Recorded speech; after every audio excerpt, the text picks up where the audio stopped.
أعوذ بالله من الشيطان الرجيم. بسم الله الرحمن الرحيم. يا أيها الناس اتقوا ربكم الذي خلقكم من نفس واحدة وخلق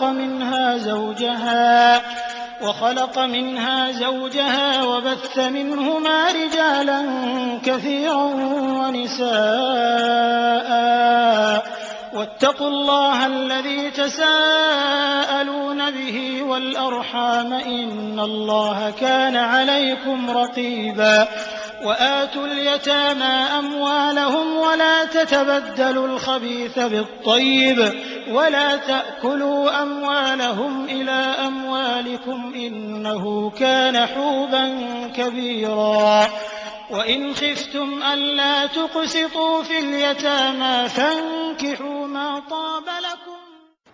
அன்பிற்குரிய சகோதரர்களே, நம்முடைய வாழ்க்கை நெறியாக நாம் ஏற்றுக்கொண்டிருக்கக்கூடிய இஸ்லாம் மார்க்கத்தை அதன் தூய்மையான வடிவத்திலே அறிந்து தூய்மையான வடிவத்திலே மக்களுக்கு சொல்ல வேண்டும் என்பதுதான் நம்முடைய ஜமாஅத்தினுடைய லட்சியம், குறிக்கோள் என்பதை நீங்கள் எல்லாம் அறிவீர்கள். இந்த தூய்மையான வடிவத்தில் இஸ்லாத்தை சொல்வதற்கு களத்திலே நிற்கக்கூடிய ஒவ்வொரு சகோதரர்களும் இஸ்லாத்தை பற்றி தெளிவான ஞானத்தை பெற்றவர்களாக இருக்க வேண்டும். அனைத்து விஷயங்களை பற்றியும் அறிந்து கொள்ள நமக்கு வாய்ப்பு இல்லாவிட்டாலும் மிக முக்கியமான விஷயங்களை, அடிக்கடி சந்திக்கக்கூடிய விஷயங்களை தெளிவாக நாம் அறிந்து வைத்திருந்தால்தான் நம்முடைய தாவா பணி, பிரச்சார பணி தூய்மையானதாக, கலப்படமற்றதாக இருக்க முடியும். அந்த அடிப்படையில் தான் இங்கே பலவிதமான தலைப்புகள்ல உங்களுக்கு வகுப்புகள் எடுக்கப்பட இருக்கின்றன. இதுல எனக்கு தரப்பட்டிருக்கிற பாடம் என்னவென்று சொன்னால், வழிகட்ட கொள்கைகள். இஸ்லாத்தின் பெயரால் நம்ம சமுதாயத்தில் என்னென்ன கொள்கைகள் எல்லாம் இருக்கிறது, அந்த கொள்கைகள் எப்படி அது தவறானதாக இருக்கிறது. சும்மா தவறுண்டு போய் சொன்னா மக்கள் ஏற்றுக்கொள்ள மாட்டார்கள். அதுக்குரிய காரணத்தோட, ஆதாரங்களோட நம்ம சொன்னாதான் ஓ இந்த காரணத்தினால இது தவறு என்று மக்கள் என்ன செய்வாங்க, ஏற்றுக்கொள்வதற்கு வழிவகை செய்யும். அந்த அடிப்படையில் வழிகட்ட கொள்கைகளை பற்றி நம்ம என்னுடைய பாடத்தில் நீங்கள் அறிந்து கொள்ள இருக்கிறீர்கள். இந்த வழிகட்ட கொள்கைகளை அறிந்து கொள்வதற்கு முன்னாடி ஒரு அடிப்படையை நம்ம எல்லாரும் புரிந்து கொள்ள வேண்டும். அல்லாஹ்வால் வழங்கப்பட்ட இந்த மார்க்கம், நபிகள் நாயகம் ஸல்லல்லாஹு அலைஹி வஸல்லம் அவர்களை கொண்டு முழுமைப்படுத்தப்பட்ட இந்த மார்க்கத்தில் வழிகட்ட கொள்கைகள் சேர முடியுமா? அதை நம்ம அதை புரிஞ்சுக்கணும். அதாவது இஸ்லாம்ங்கிறது வழி வழியாக, வாழையடி வாழையாக வருகிறது. இப்ப நபி ஸல்லல்லாஹு அலைஹி வஸல்லம் அவர்கள் சஹாபாக்களுக்கு மார்க்கத்தை சொன்னார்கள். சஹாபாக்கள் தாபியன்களுக்கு சொன்னார்கள். தாபியன்கள் தபா தாபியன்கள் அடுத்த தலைமுறைக்கு சொன்னார்கள். இப்படியே வாழையடி வாழையாக தலைமுறை தலைமுறையா வரும் பொழுது நம்மள்கிட்ட எது வருகிறதோ அது சரியானதா தானே இருக்கும். அது எப்படி தவறானதா இருக்கும்? இப்ப ரசூல் ஸல்லல்லாஹு அலைஹி வஸல்லம் சொன்னது அடுத்தவங்களுக்கு சொல்லி அடுத்தவங்களுக்கு சொல்லி அடுத்தவங்களுக்கு சொல்லி அதுதான் நமக்கெல்லாம் சேர்ந்திருக்கிறது. அப்படி இருக்கும் பொழுது வழிகட்ட கொள்கை எப்படி இருக்கும்? எதெல்லாம் மக்கள்கிட்ட இருக்கிறதோ எல்லாமே சரியான கொள்கை தான். ஏன்னா அதெல்லாம் நமக்கு சங்கிலி தொடராக நமக்கு வந்திருக்கிறது என்று பல பேர் நினைக்கிறார்கள். அதனாலதான் அந்த கொள்கையில அவங்க நீடிக்கிறாங்க. ஏன் இந்த கொள்கையில இருக்கிறீங்கன்னு கேட்டா என்ன சொல்லுவாங்க, நாங்க எங்க தகப்பனார் இதை சொன்னாரு. உன் தகப்பனாருக்கு யாருப்பா சொன்னது? பாட்டனார் சொன்னாரு. பாட்டனாருக்கு யார் சொன்னதுன்னு இப்படி போய் ரசூலுல்லாஹ் கொண்டு பாட்டிடுவாங்க.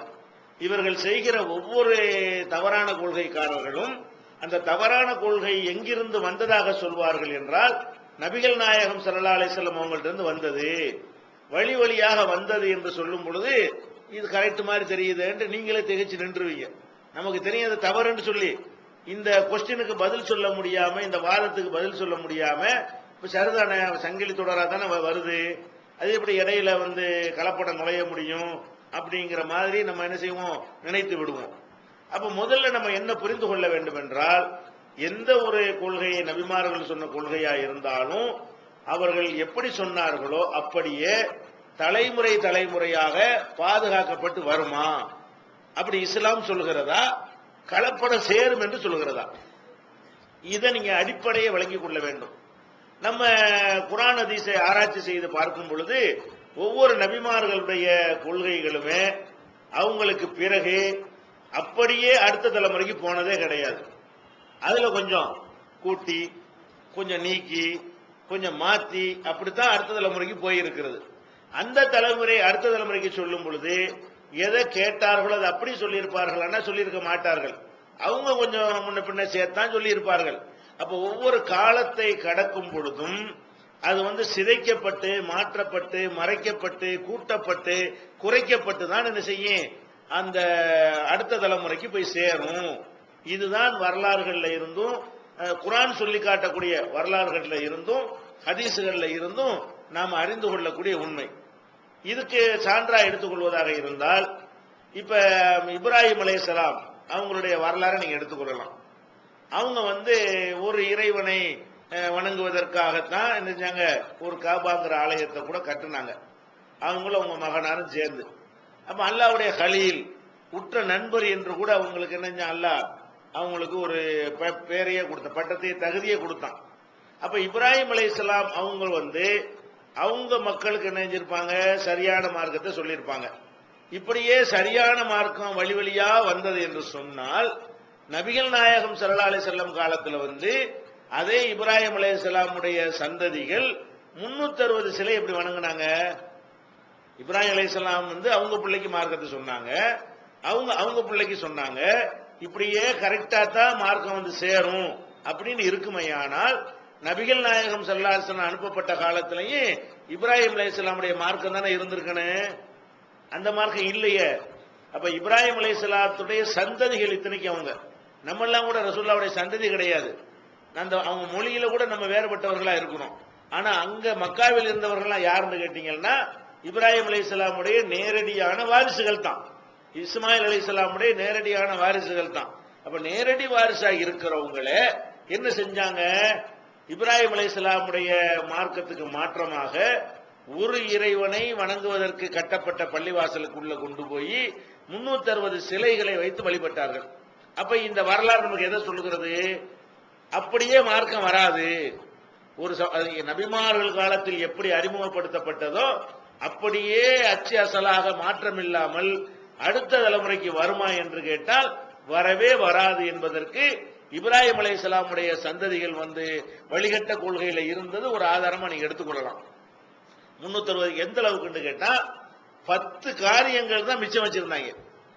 அதாவது அந்த இப்ராஹிம் அலைஹிஸ்ஸலாமுடைய சந்ததிகளா இருந்தவர்கள் என்ன செஞ்சாங்க, 10 காரியங்கள் தான் இப்ராஹிம் அலைஹிஸ்ஸலாம் சொன்னதாக உள்ள காரியங்களாக அவங்கள்ட்ட மிச்சமா இருந்தன.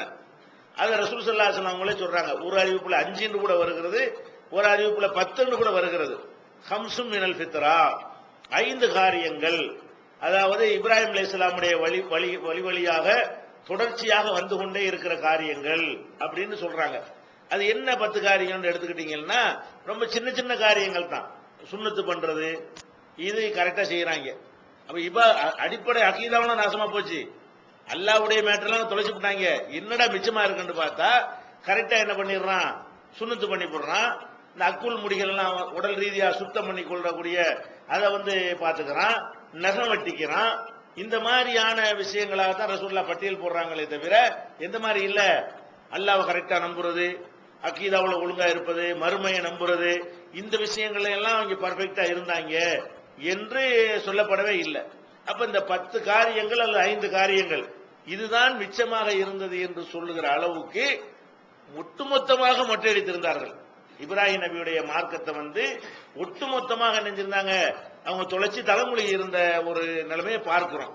இதே மாதிரி தான் ஒவ்வொரு நபிமார்களுடைய பிரச்சாரமும் அவங்களுடைய அடுத்த தலைமுறைக்கு அப்படியே சேரல. இன்னொன்னு நம்ம கவனிக்கணும், ஒரு நபி செஞ்ச பிரச்சாரம் அப்படியே அடுத்த தலைமுறைக்கு போய் சேர்ந்திருந்தா இன்னொரு நபி வர தேவையே இல்லை. கரெக்டா தான் இருப்ப மாதிரி நபி அனுப்பணும். ஒரு நபியை அனுப்புறான்ல, அவங்க அதே மாதிரி அச்சு அசலா பின்பற்றுறாங்க. இன்னொரு நபி வந்து என்னத்தை பற்றி செஞ்சிட போறாரு, அதானே செய்வாரு.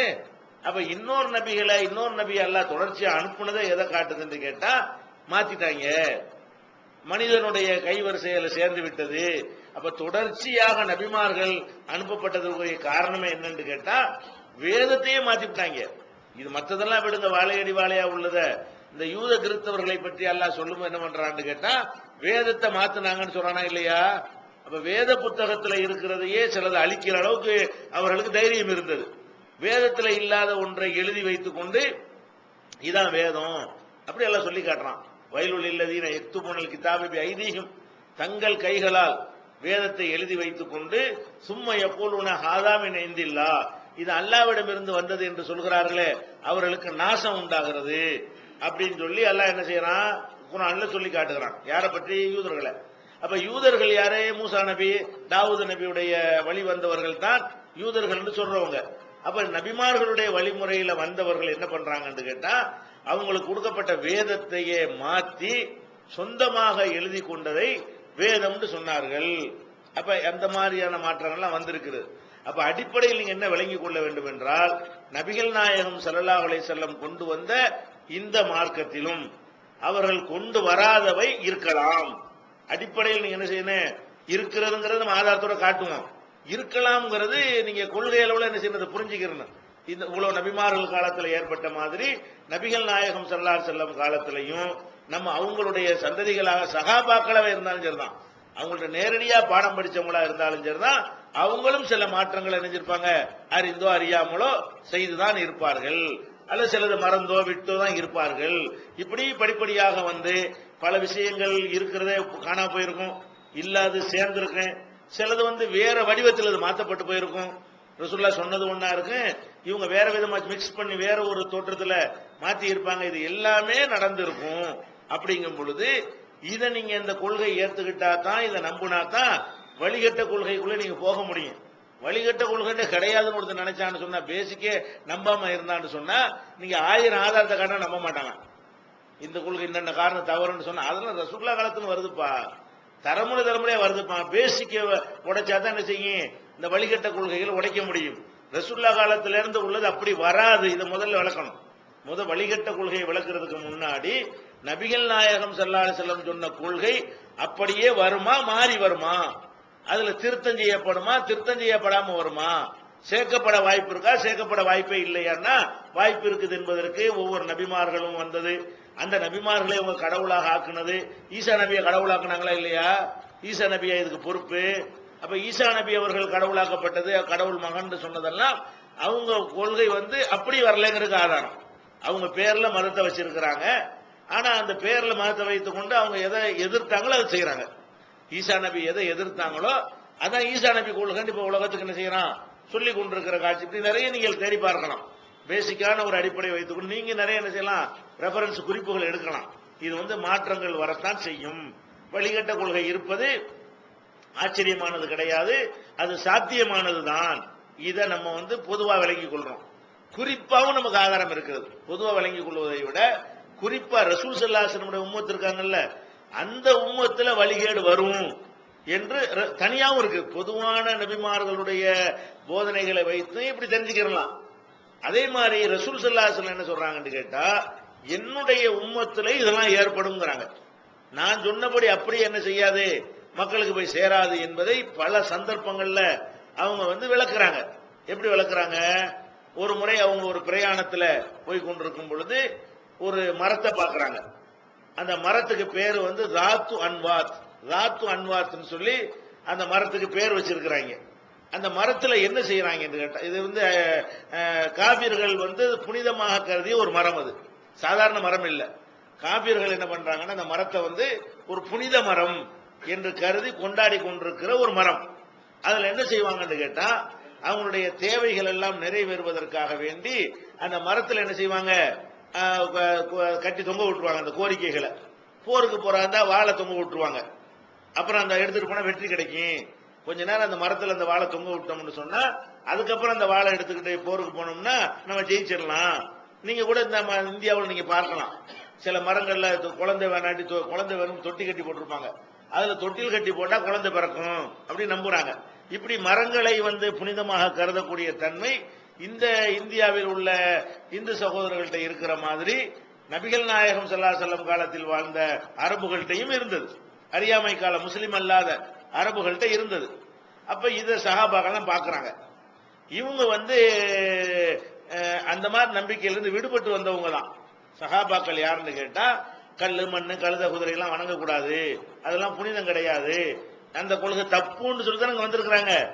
வந்தவன என்ன செய்யுதுன்னு அந்த மரத்தை பார்த்தவன அதுக்கு மக்கள் கொடுக்கிற முக்கியத்துவத்தையும் அதுக்கு அதனுடைய புனித அதுக்கு இருக்கிற மார்க்கெட் இருக்குல்ல மவுசு, அந்த மவுசையும் பார்த்துட்டு என்ன செய்யறாங்கன்னு கேட்டா, இது மாதிரி நமக்கு தான் நல்லா இருக்குமே. அவங்க என்ன நினைக்கிறாங்க, சஹாபாக்கள் தான் இத்தனைக்கு அவங்க யாரு, சஹாபாக்கள் அந்த ஜாகிலியத்திலிருந்து திருந்தி வந்தவங்க தான், குஃபுர்ல இருந்து விடுபட்டு இஸ்லாத்துக்கு வந்தவங்க தான். அவங்க என்ன செய்யறாங்க, ரசூல் ஸல்லல்லாஹு அலைஹி வஸல்லம் அவங்கள்ட்டயே கோரிக்கை வைக்கிறாங்க, எங்களுக்கு இவங்களுக்கு மாதிரி ஒரு மரத்தை உண்டாக்குங்க. அந்த மரம் வேணாம், அது காபீர் மரம் நமக்கு வேணாம், முஸ்லீம் மரத்தை உண்டாக்குன்னு கேட்கறாங்க. எப்படி அவங்க எப்படி கேட்கறாங்க, அந்த மரம் எங்களுக்கு தேவையில்லை, எங்களுக்கு ஒரு மரத்தை உண்டாக்குங்க, நாங்களும் அதை புனிதமா கருதணும். இப்ப நம்மளும் அப்படித்தானே செய்யறான், கோயிலுக்கு போக வேண்டியதில்லை, தர்காவை கட்டுங்க, தேர்களுக்கு தேவையில்லை, நமக்கு சந்தன கூட உண்டாக்குங்கன்னு சொல்றோம்ல. அந்த மாதிரி இது புது நோய் கிடையாது, அப்ப வந்துருச்சு இந்த நோய். எப்ப ரசூல் ஸல்லல்லாஹு அலைஹி வஸல்லம் வாழுகிற காலத்துல இருந்த மக்கள்கிட்டயே இந்த நோய் நெஞ்சிருச்சு, சில பேர்கிட்ட குடிகொண்டு இருந்தது. அப்ப இப்படியே கேட்கறாங்க, எங்களுக்கு என்ன செய்யுங்க, இதே மாதிரி ஒரு மரத்தை உண்டாக்குங்க. அவங்க எப்படி கோரிக்கைகள் நிறைவேற்றுறதுக்காக வேண்டி அந்த மரத்தை புனிதமாக செய்த சில வழிபாடுகள் செய்யறாங்களோ, நாங்க எங்க மரத்தை அது மாதிரி செய்து கொண்டாடிக்கிறோம், நமக்குன்னு ஒரு புனித மரம் வேணும்ல, அவனுக்கு மட்டும் ஒரு கொண்டாட்டம் எங்களுக்கு வேணுமா இல்லையா அப்படின்னு அடுத்தவனை காப்பி அடித்து அதே மாதிரியானதெல்லாம் நமக்கு வேணும்னு நினைக்கிறார்கள். அப்ப ரசூல் ஸல்லல்லாஹு அலைஹி வஸல்லம் சொல்றாங்க, நீங்க கேட்கறது எப்படி இருக்கு தெரியுமா, ரசூல் ஸல்லல்லாஹு அலைஹி வஸல்லம் மக்கள்கிட்ட சொல்றாங்க, நீங்க கேட்கறது எப்படி இருக்குன்னு தெரியுமா, மூசா நபி இடத்துல அவங்களுடைய உம்மத்து கேட்டார்களே அந்த மாதிரி இருக்கிறது. என்ன கேட்டார்கள், அதை ரசூலுல்லாஹ் சொல்றாங்க, அவர்களுக்கு பல கடவுள்கள் இருப்பதை போல எங்களுக்கும் நிறைய கடவுளை உண்டாக்குங்க என்று மூசா நபி இடத்துல கேட்டார்கள். அந்த மாதிரி நீங்க கேட்கறீங்க அப்படின்னு ரசூல் ஸல்லல்லாஹு அலைஹி வஸல்லம் இந்த இடத்துல அறிவுரை சொல்றாங்க. அதுல கூட ஒரு ஆச்சரியமான, அந்த மூசா நபி என்ன கேட்டாங்க தெரியுமா, அது தெரிந்து கொள்ள வேண்டிய ஒரு விஷயம். மூசா நபி அவர்கள் ஏகத்துவத்தை பிரச்சாரம் பண்றாங்க. பிரச்சாரம் பண்ணி அந்த மக்களை எல்லாம் ஓரளவுக்கு திருத்தி கொண்டு வர்றாங்க, சின்ன ஒரு கூட்டத்தை. பிறகு என்ன, பிறவனுடைய கொடுமைக்கு உள்ளாக்கப்படுறாங்க, இதெல்லாம் நமக்கு தெரியும். கடைசியில் என்ன பண்றாங்க, பிறவன் விரட்டிக்கிட்டு வர்றான், இவங்க தப்பிச்சு ஓடுறாங்க, கடல் ரெண்டாக பிளக்கிறது, இவங்க எல்லாம் தப்பிச்சு வெளியே வந்துடுறாங்க, பிறவன் அழிக்கப்படுறான். அப்ப இதுல இருந்து என்ன உங்க பாடம் படிச்சிருக்கன்னு, அல்லாஹ் ஒருத்தன் இருக்கிறான், அவன் தன்னுடைய சக்தியை கொண்டு அற்புதமாக கூட நம்மளை காப்பாற்றி விடுவான், நினைத்து பார்க்க முடியாத வகையில் கூட அல்லாஹ்வுடைய உதவி நமக்கு வரும் என்று அவங்க பாடம் படிச்சு இருக்கணும். இந்த ஆத்தை கடந்து வந்த உடனே, கடலை கடந்து கடல்ல இருந்து தப்பிச்சு வந்த உடனே இன்னும் கொஞ்சம் போய்கிட்டே இருக்கிறாங்க, அங்க ஒரு சமுதாயத்தை பாக்குறாங்க. அந்த சமுதாயம் என்ன பண்ணுதுன்னா, பல சிலைகளை வைத்து வணங்கி கொண்டிருக்கிறது. இப்பதான் அல்லாண்டா யாருன்னு கண்டுட்டு வர்றாங்க. அல்லாண்டா யாருங்கிறத என்ன செய்யறாங்க, அனுபவ ரீதியா பாக்குறாங்க. இந்த மாதிரி ஒண்ணு நடந்தா ஒருத்தவங்க ஆட்டம் காணுமாங்க, அதான் நம்மளும் அல்லாஹ்வை நம்புறோம். இப்படி ஒரு அதிசயம் நம்ம வாழ்க்கையில் நம்ம சந்திச்சது இல்ல. நம்மளை ஒருத்தன் விரட்டிக்கிட்டு வந்து நம்மளை கொல்றதுக்காக வரும்போது தப்பிச்சு ஓடி, நமக்கு எதுக்கு கடல் அப்படி ரெண்டா பிளந்து நம்ம மட்டும் தப்பிச்சு அவன் மட்டும் அழிஞ்சிட்டான்னு வைங்க, நம்ம கடுகளவு ஆட்டம் வருமா நம்ம ஈமான்ல? இதுக்கு பிறகு எவனுக்கா சந்தேகம் வரும், இப்படி ஒண்ணு வாழ்க்கையில் நமக்கு நேர்ந்தால் நமக்கு ஏதாவது டவுட் வருமா? வராதுன்னு நினைக்கிறோம்ல, அவங்களுக்கு வருது பாருங்களேன். இப்பதான் அல்லாண்டா யாருன்னு பார்த்தாங்க, அல்லாஹ்வுடைய ஆற்றலை கண்ணு முன்னாடி பார்த்தாங்க. அல்லாஹ் நினைச்சா கடலை கூட பிளந்து காப்பாத்திடுவான்றதை பார்த்தாங்க. இந்த கல்லு மண்ணு வணங்கினவன்லாம் அழிஞ்சு நாசமா போனதையும் கண்ணால பார்த்தாங்க. பார்த்தோன்னு என்ன நினைக்கிறான்னு கேட்டா, இவங்கள நிறைய இதெல்லாம் குர்ஆன்ல உள்ளது. இது அப்படியே அல்லாஹ் என்ன செய்யறான், ஏக்கி பூனாலா அஸ்னாமில்லஹும், அவங்க சிலைகளை சுற்றி ஏத்திகாப்பாக வழிபட்டு கொண்டிருக்கிற காட்சியை பார்த்தார்கள். பார்த்து விட்டு என்ன நினைக்கிறான், நம்ம இவங்களுக்கும் நிறைய கடவுள், நமக்கு ஒன்னே ஒண்ணு இருக்குது இவன் நினைக்கிறான். எப்படி நினைக்கிறான், இவங்க முப்பது கடவுளை வணங்குறாங்க, நமக்கு மட்டும் ஒன்னா அப்படி கேட்கறான். எங்களுக்கு நிறைய கடவுளை உண்டாக்கு, அவங்களுக்கு நிறைய கடவுள் இருக்கிற மாதிரி எங்களுக்கு. இவன் என்ன நினைக்கிறான்னு கேட்டா, ஒரே ஒரு ஆள்கிட்ட எல்லாத்தையும் கொடுக்கறது இவனுக்கு பிடிக்கல. இவன் என்ன நினைக்கிறான், நிறைய இருக்கிறது மனுஷன் விரும்புவான்ல. ஒரு சட்டைன்னா ஒரு சட்டைக்கு பதிலாக 10 சட்டை தான் நல்லது தானே, ஒரு வீட்டுக்கு பதிலாக 10 வீடு இருந்தா நல்லது தானே, ஒரு காருக்கு பதிலாக 10 கார் இருந்தா நல்லது தானே. எல்லாமே ஒரு நோட்டுக்கு பதிலாக 5 நோட்டு வச்சா நல்லது தானே உங்களுக்கு, ஒரு பேனாக்கு பதிலாக 10 பேனா வச்சா நல்லது தானே. எல்லாமே கொஞ்சம் அதிகமா இருப்பது மனுஷனுக்கு பிடிக்கக்கூடியதாக இருக்கிறது. அந்த தன்மையில என்ன நினைக்கிறான்னு கேட்டா, நம்ம கேவலமா இருக்காங்க. ஒரே ஒரு ஆளுக்கு அவங்க நிறைய வச்சிருக்கிறானுல, அவங்க எது கொஞ்சம் நல்லா இவன் நினைக்கிறான். அப்படி அவங்களுக்கு நிறைய கடவுள் இருக்குது. அப்ப நம்ம என்ன செய்வோம், இந்த மார்க்கத்துல நீ அது மாதிரி ஒவ்வொரு செக்ஷனுக்கு ஒரு ஆள் உண்டாக்கு. அது பணத்துக்கு ஒரு ஆளு, குழந்தை குட்டி தர்றதுக்கு ஒரு ஆளு, மழை பெய்ய வைக்கிறதுக்கு ஒரு ஆளு, இப்படின்னு எத்தனை இலாக்காக்கள் இருக்கா இல்லையா. அது மாதிரி இதை உண்டாக்குன்னு மூசா நபிட்ட வந்து கேட்கறாங்க. அப்ப இதைத்தான் ரசூலுல்லாஹ் சுட்டி காட்டுறாங்க. நம்ம என்ன எதனால இந்த கோளாறு வருது, இவன் வந்து ஒரு இறை மார்க்கம்டா என்னன்னு விளங்கவில்லை. அடிப்படையான விஷயங்களை அல்லாஹ்வுடைய குத்ரத் ஆற்றலை பார்த்துட்டு கூட அவனுக்கு அல்லாஹ்வை புரிந்து கொள்ளக்கூடிய தன்மை இல்ல. ஒரு நபி இருக்கும் பொழுதே இப்படி சிந்தனை ஒருத்தனுக்கு வருது. நபி இல்லாட்டி என்ன வரும், நபி இருக்கும் பொழுதே இப்படி பேசுறாங்க என்று சொன்னா அந்த நபிக்கு பிறகு எப்படிலாம் பேசியிருப்பாங்க. அப்ப அதை சிந்திச்சு பார்க்கணும். அப்ப எதனால அந்த கோளாறு வருது, நிறைய இருக்கிறதுங்கிறது எல்லாமே நிறைய நிறைய இருக்கிறது நல்லது. சிலதுதான் நிறைய இருக்கலாம். உனக்கு எத்தனை வாப்பா, எனக்கு 5 வாப்பா, இது நல்லதா, ஒரு வாப்பா நல்லது. ஒருத்தர் செய்யறான், உனக்கு ஒரு வாப்பா தான், ஒரு அப்பா தான் இருக்காங்க, எனக்கு 5 அப்பா இருக்காங்க, இது நிறைய இருக்கலாமா. ஒரு பொம்பளை சொல்றா, எனக்கு 4 புருஷன், இது நல்லதா. உனக்கெல்லாம் ஒரு புருஷன், எனக்கு 4 புருஷன் பெருமடிக்க முடியுமா. சிலதுதான் ரொம்ப இருக்கலாம், சிலது ஒண்ணுதான் இருக்கணும். அந்த அதுல முக்கியமான கடவுள் எது ஒண்ணு, எப்படி புருஷன் ஒண்ணுதான் இருக்கணுமோ, அப்பம் ஒண்ணுதான் இருக்கணுமோ, அதே மாதிரி என்ன இருக்கு, சில விஷயங்கள் ஒண்ணுதான் இருக்கணுமே தவிர நிறைய இருந்தா கேவலம். நிறைய புருஷன் வச்சிருந்தா அது கேவலம் தானே. ஒரு பொண்டாட்டிக்கு நிறைய அப்பா இருக்குன்னு ஒருத்தன் சொன்னா அவன் தலை நிமிர்ந்து நடக்க முடியுமா, அது கேவலம் தானே.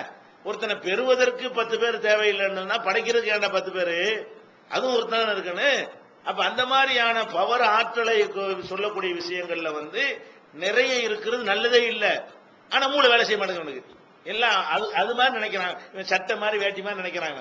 என்ன நினைக்கிறான், அல்லாஹ் பத்தி என்ன நினைச்சு வச்சிருக்கிறான், சட்டை வேட்டிலாம் ரொம்ப இருக்கு நல்லது தானே, காசு பணம் ரொம்ப இருக்கு நல்லது தானே, அது கடவுளும் ரொம்ப இருந்துட்டு போகுது அப்படி நினைக்கிறானே தவிர கடவுள்டா என்ன, எதுக்கு கடவுள், கடவுள் நிறைய இருக்கிறது நல்லதா, அந்த மாதிரியான ஒரு இல்மை இல்லாம இருந்திருக்கான் நபி காலத்துல. இதைத்தான் ரசூல் ஸல்லல்லாஹு அலைஹி செய்யறாங்க, சொல்லி காட்டி மூசா நபி காலத்தில் இருந்தவர்கள் எப்படி மூசா நபி இடத்துல கேட்டார்களோ, இந்த மாதிரி அவர்களுக்கு நிறைய கடவுள் இருக்கிற மாதிரி எங்களுக்கு நிறைய கடவுளை நீங்க உண்டாக்குங்க என்று கேட்டார்களோ, அதே மாதிரி நீங்கள் இருக்கிறீர்கள். இன்னொரு அறிவிப்புல சொல்றாங்க, இல்ல தர்க்கபுன்ன சுனன மன்கான கபலக்கும், உங்களுக்கு முன்னால் சென்றவர்களுடைய வழிமுறையை அப்படியே நீங்கள் பின்பற்றுவீர்கள். சிபரம்பி சிபரின், ஜானுக்கு ஜான் பின்பற்றுவீர்கள். திராம்பி திராயின், முளத்துக்கு முளம் நீங்கள் பின்பற்றுவீர்கள். அவன் ஒரு முளத்தை கூட விட மாட்டீங்க, அவன் செஞ்சது அப்படி அச்சு அசலான செய்வீங்க, நீங்க பின்பற்றுவீர்கள் என்று சொல்லி ஒரு முன்னறிவிப்பும் சொல்கிறார்கள். நீங்க மட்டும் இப்படி போகல, உங்களுக்கு முந்தியும் போயிருக்கிறான், உங்களுக்கு பிந்தியும் போவான். அந்த ரசூலுல்லாஹ் அந்த சம்பவத்தில் சொல்ற மெசேஜ் என்ன, உங்களுக்கு முன்னாடி ஒருத்தன் இப்படி போனான்னு சொல்லிவிட்டாங்க, நீங்களும் இப்படி போயிட்டீங்கன்னு சொல்லிவிட்டாங்க. அப்புறம் என்ன செய்யறாங்கன்னா, நீங்க இனிமேலும் போவீங்க, இனிமேல் நான் சொன்ன பாதையத்தான் அப்படி போவீங்கன்னு சொல்ல இயலாது. முந்தி சென்று வழிகட்டவர்களுடைய பாதையெல்லாம் நேர்வழியாக நீங்கள் கருதுவீர்கள், அந்த மாதிரி நிலையை நீங்கள் நிச்சயமா அடைவீர்கள் அப்படின்னு சொல்லி ரசூல் ஸல்லல்லாஹு அலைஹி வஸல்லம் செய்யறாங்க, அந்த மக்கள்கிட்ட சொல்றாங்க. அப்ப இப்பதான் நம்ம நினைச்சு பார்க்கிறோம், நபிகள் நாயகம் ஸல்லல்லாஹு அலைஹி வஸல்லம் வாழ்ந்த காலத்திலேயே அவங்கள்ட்ட நேரடியாக பாடம் படிச்ச சிலருக்கு இந்த மாதிரி தோணி இருக்குன்னா, இந்த மாதிரி அவனுக்கு மரம் இருக்கிற மாதிரி எனக்கு மரம் வேணும்னு தோணி இருக்குன்னு சொன்னா, அவங்க காலத்திலிருந்து 14 நூற்றாண்டு தள்ளி இருக்கிற மக்களுக்கு தோன்றாதா, வழிகேடு வராதா, தப்பான கொள்கை சரியான கொள்கை அவங்களுக்கு படாதா? நபி இருக்கும்போதே பட்டிருக்குல, நபி இடத்துல நேரடியாக பாடம் படிச்சிருக்கும் போது என்ன செஞ்சிருக்கு, பட்டிருக்கா இல்லையா? அப்ப அந்த மாதிரி நம்ம என்ன விளங்கணும், அடிப்படையான விஷயத்தை விளங்கணும். கண்டிப்பா தவறான கொள்கை இருக்கவே செய்யும். எது எது தவறுங்கிறது அப்புறம் விஷயம். தவறான கொள்கை இருக்க முடியுமா முடியாதுன்னா அதான் நீங்க நிலைநாட்டணும். இருக்க முடியும், அப்பதான் சிந்திக்க வருவான் கரெக்டா. அப்பதான் திறந்த மனசோட என்ன செய்வான், கேட்கக்கூடியவர்கள் வந்து தங்கள் கொள்கை சரியா இருக்கான்னு அவங்க பரிசீலிக்கவே முன் வருவாங்க. வரவே வராதுன்னா பரிசீலிக்க மாட்டான. ஒருத்தர் நோய் இருக்குன்னு ஒத்துக்கிட்டாத சிகிச்சை பண்ணுவான், நோய் இருக்குது இல்லங்கிறான், என்ன மருத்துவம் எனக்கு தான் இல்லையப்பா ஏன்டா அப்படி சொல்லத்தானே செய்வான். ஒருத்தர் நோய் இருக்கு நமக்கெல்லாம் தெரிகிறது, அவன் என்ன நினைக்கிறான், நமக்கு நோயே கிடையாதுங்கிறான். சிகிச்சைக்கு உடன்படுவானா, இவன் மருத்துவம் பண்ணுவானா? எத்தனை விதமான அலோபதியை சொன்னாலும் சரி, நீங்க வேற ஹோமியோபதியை சொன்னாலும் சரி, சித்தா யூனானி சொன்னாலும் சரி, அவன் என்ன செய்வான், அட இதெல்லாம் நோயாளிட்ட சொல்றான், எனக்கு தான் இல்லையாமா. அப்ப முதல்ல அவன் என்ன வச்சுக்கிறேன், நோய் இருக்குதுங்கிறத ஒத்துக்கிற வைக்கணுமா இல்லையா, புரிய வைக்கணுமா இல்லையா? அதை புரிய வச்ச பிறகுதான் என்ன செய்யணும், ஆமாங்க இருக்கு, அப்ப வா டெஸ்ட் பண்ணுவோம், ஸ்கேன் எடுத்து பார்ப்போம். வரவே வராதுன்னு சொன்னீங்கன்னா உன்னை ஒன்றும் செய்ய முடியாது யாராலையும்.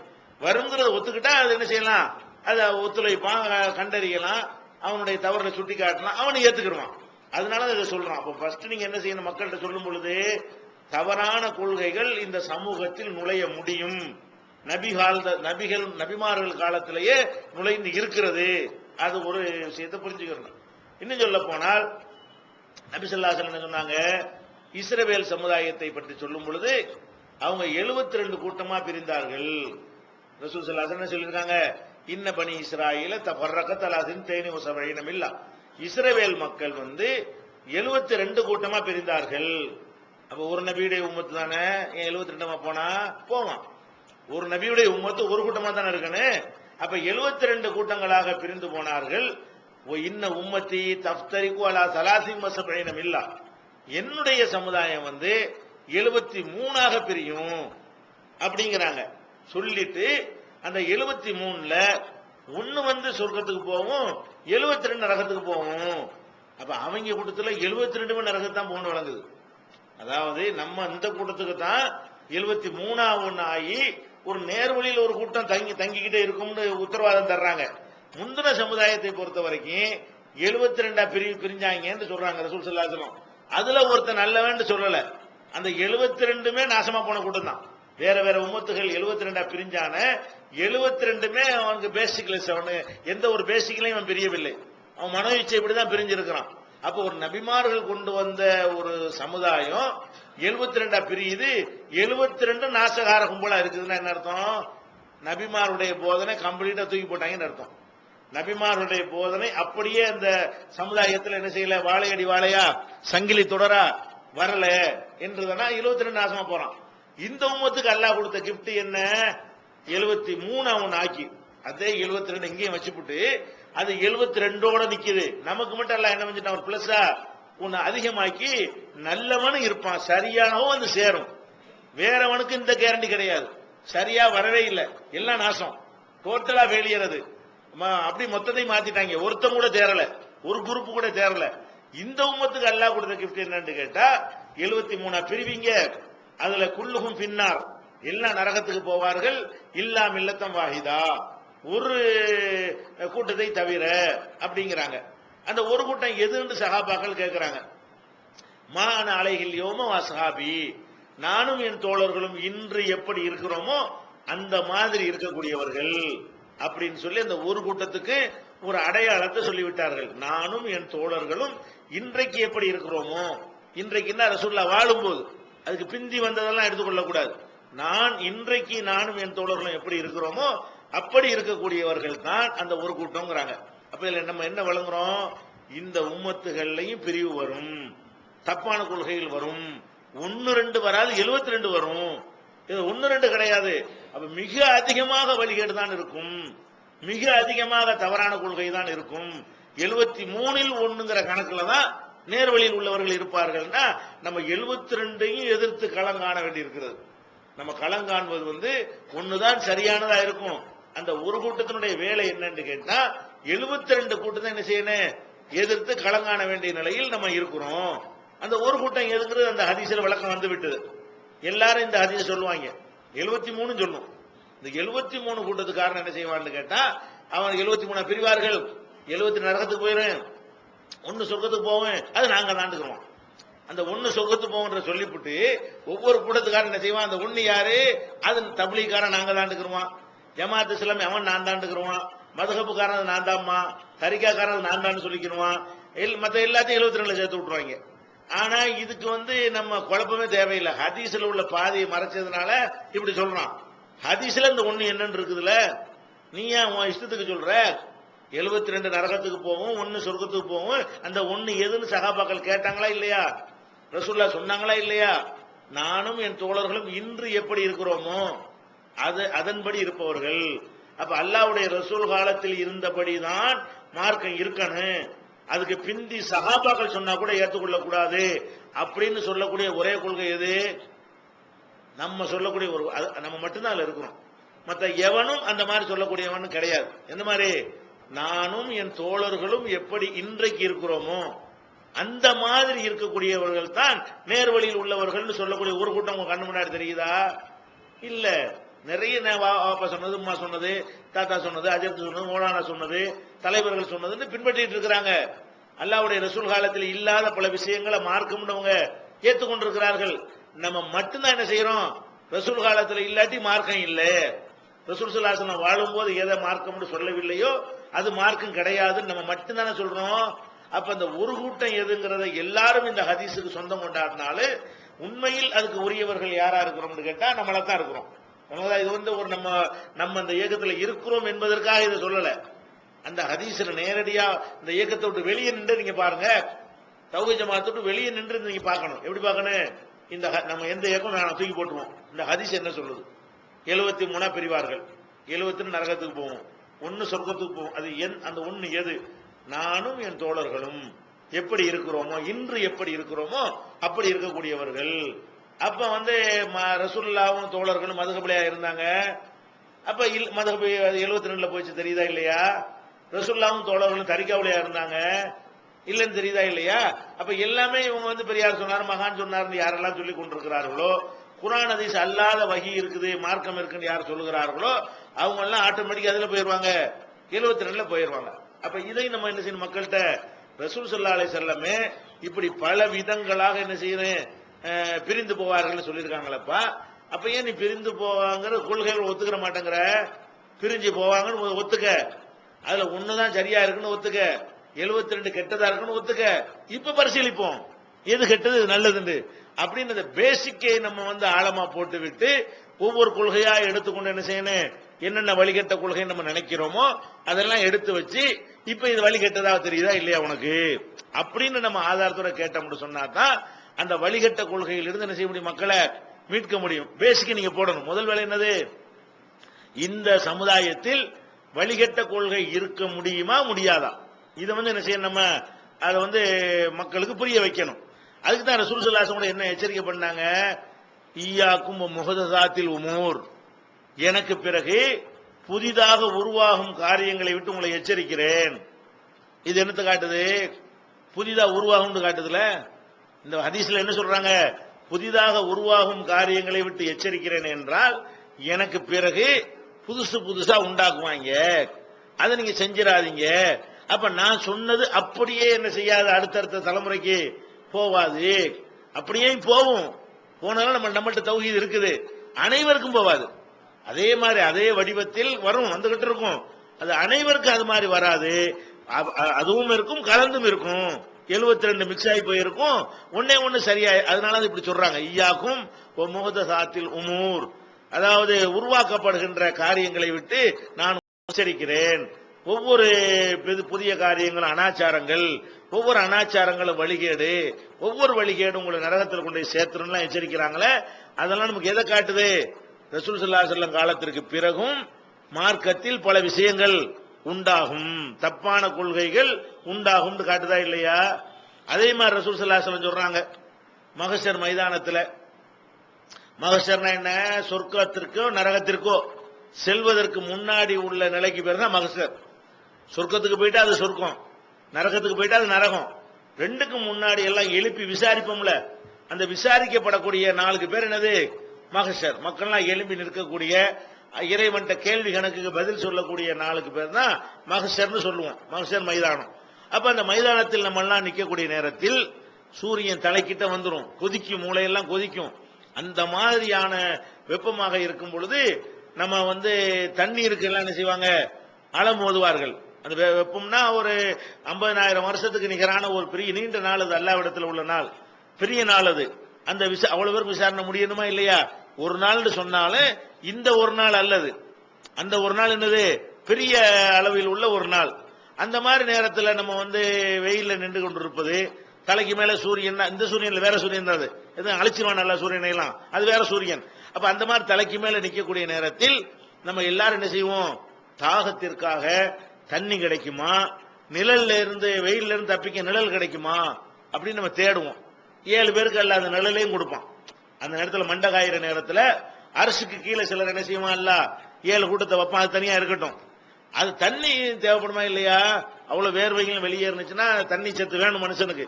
இப்ப தண்ணிக்கு அலம் ஓதும் போது அந்த மைதானத்துல ஹவுலுல் கௌசருங்கிற ஒரு தடாகத்தை அல்லாஹ் அங்க ஏற்பாடு செய்து அதை ரசூலுல்லாஹ்வுடைய உம்மத்தினருக்காக வேண்டி கொடுப்பதற்காக வேண்டி ரசூல் ஸல்லல்லாஹு அலைஹி வஸல்லம் மேற்பார்வையில அவங்களுடைய பொறுப்பில் அதை வழங்கி இருப்பான்.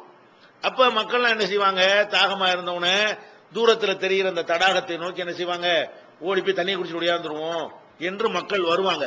வரக்கூடிய நேரத்தில் ரசூலுல்லாஹ்வுடைய உம்மத்தினராக தான் வருவாங்க. மற்ற உம்மத்தினருக்கு வேற ஏற்பாடு எல்லாம் பண்ணானா என்னன்னு நமக்கு தெரியல, சொல்லப்படல. ரசூலுல்லாஹ்வுடைய உம்மத்துக்கு இந்த ஏற்பாடு எல்லாம் பண்றான்.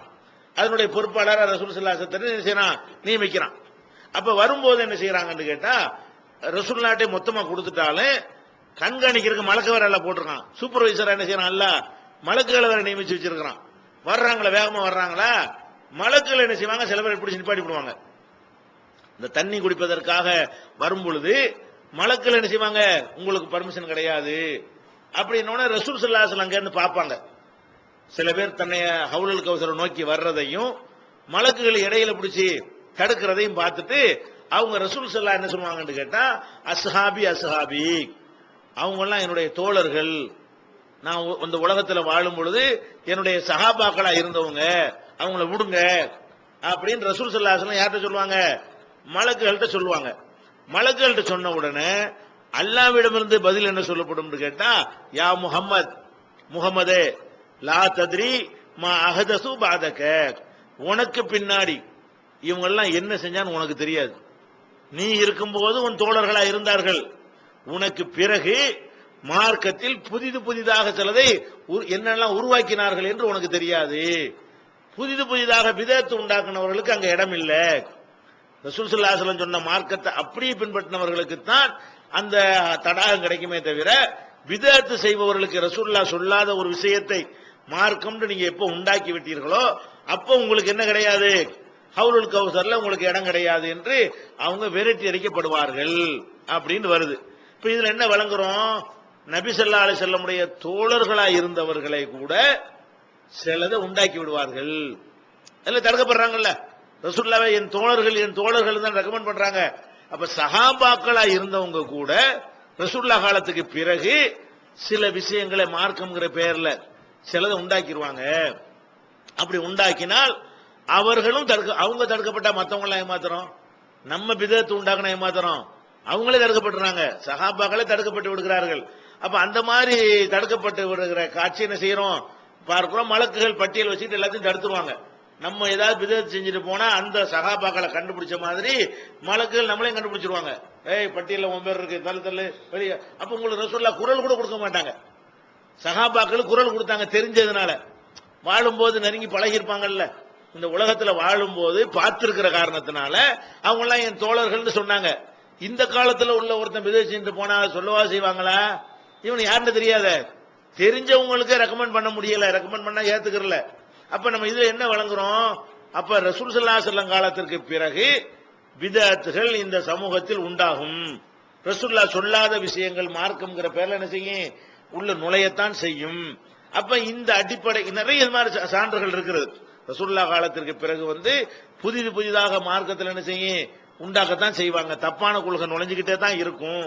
அதே மாதிரி ரசூல் ஸல்லல்லாஹு அலைஹி வஸல்லம் சொன்னாங்க, லா தஸாலு மின் உம்மத்தி லாஹிரீன தாயிஃபத்து மின் உம்மத்தி லாஹிரீன் அலல் ஹக், ஒரே ஒரு கூட்டம் மாத்திரம் சத்தியத்துல உறுதியானவர்களாக கியாமத் நாள் வரைக்கும் இருந்துகிட்டே இருப்பாங்க. அவங்க என்ன செய்வாங்க, யுஸ்லிஹூன மா அஃஸதன் நாஸ், மக்கள்லாம் எதை நாசமாக்கி வைத்திருக்கிறார்களோ அதை சரிபடுத்துவார்கள். அதாவது மக்கள் இஷ்டத்துக்கு மார்க்கத்தை கெடுத்து வச்சிருப்பாங்க. ஒரு கூட்டம் என்ன செய்யும் கேட்டா, அதுல நுழைஞ்சு இது தப்பு இதுதான் சரி என்று சீர்படுத்துவார்கள். அப்படி ஒரு கூட்டம் என்ன செய்யும், இருந்துகிட்டே இருக்கும்னு சொல்றாங்க. அப்ப மக்கள்லாம் நாசமாக்கி வைத்திருப்பார்கள் என்பதை எதை காட்டுகிறது, இந்த கொள்கை தூய்மையான வடிவத்தில் அடுத்த தலைமுறைகளுக்கு போய் சேரும் என்று எந்த கேரண்டியும் கிடையாது. சஹாபாக்கள் காலத்துக்கு கூட கேரண்டி கிடையாது. கியாமத் நாள் வரைக்கும் புதுசா என்ன செய்யும், எப்படி கண்டுபிடிப்புகள் உண்டாகி கொண்டே இருக்கிறதோ மார்க்கத்தின் பெயராலையும் புதுசா கண்டுபிடிச்சு தான் இருப்பான். நம்ம வேலை என்னது, களை எடுக்கணும்.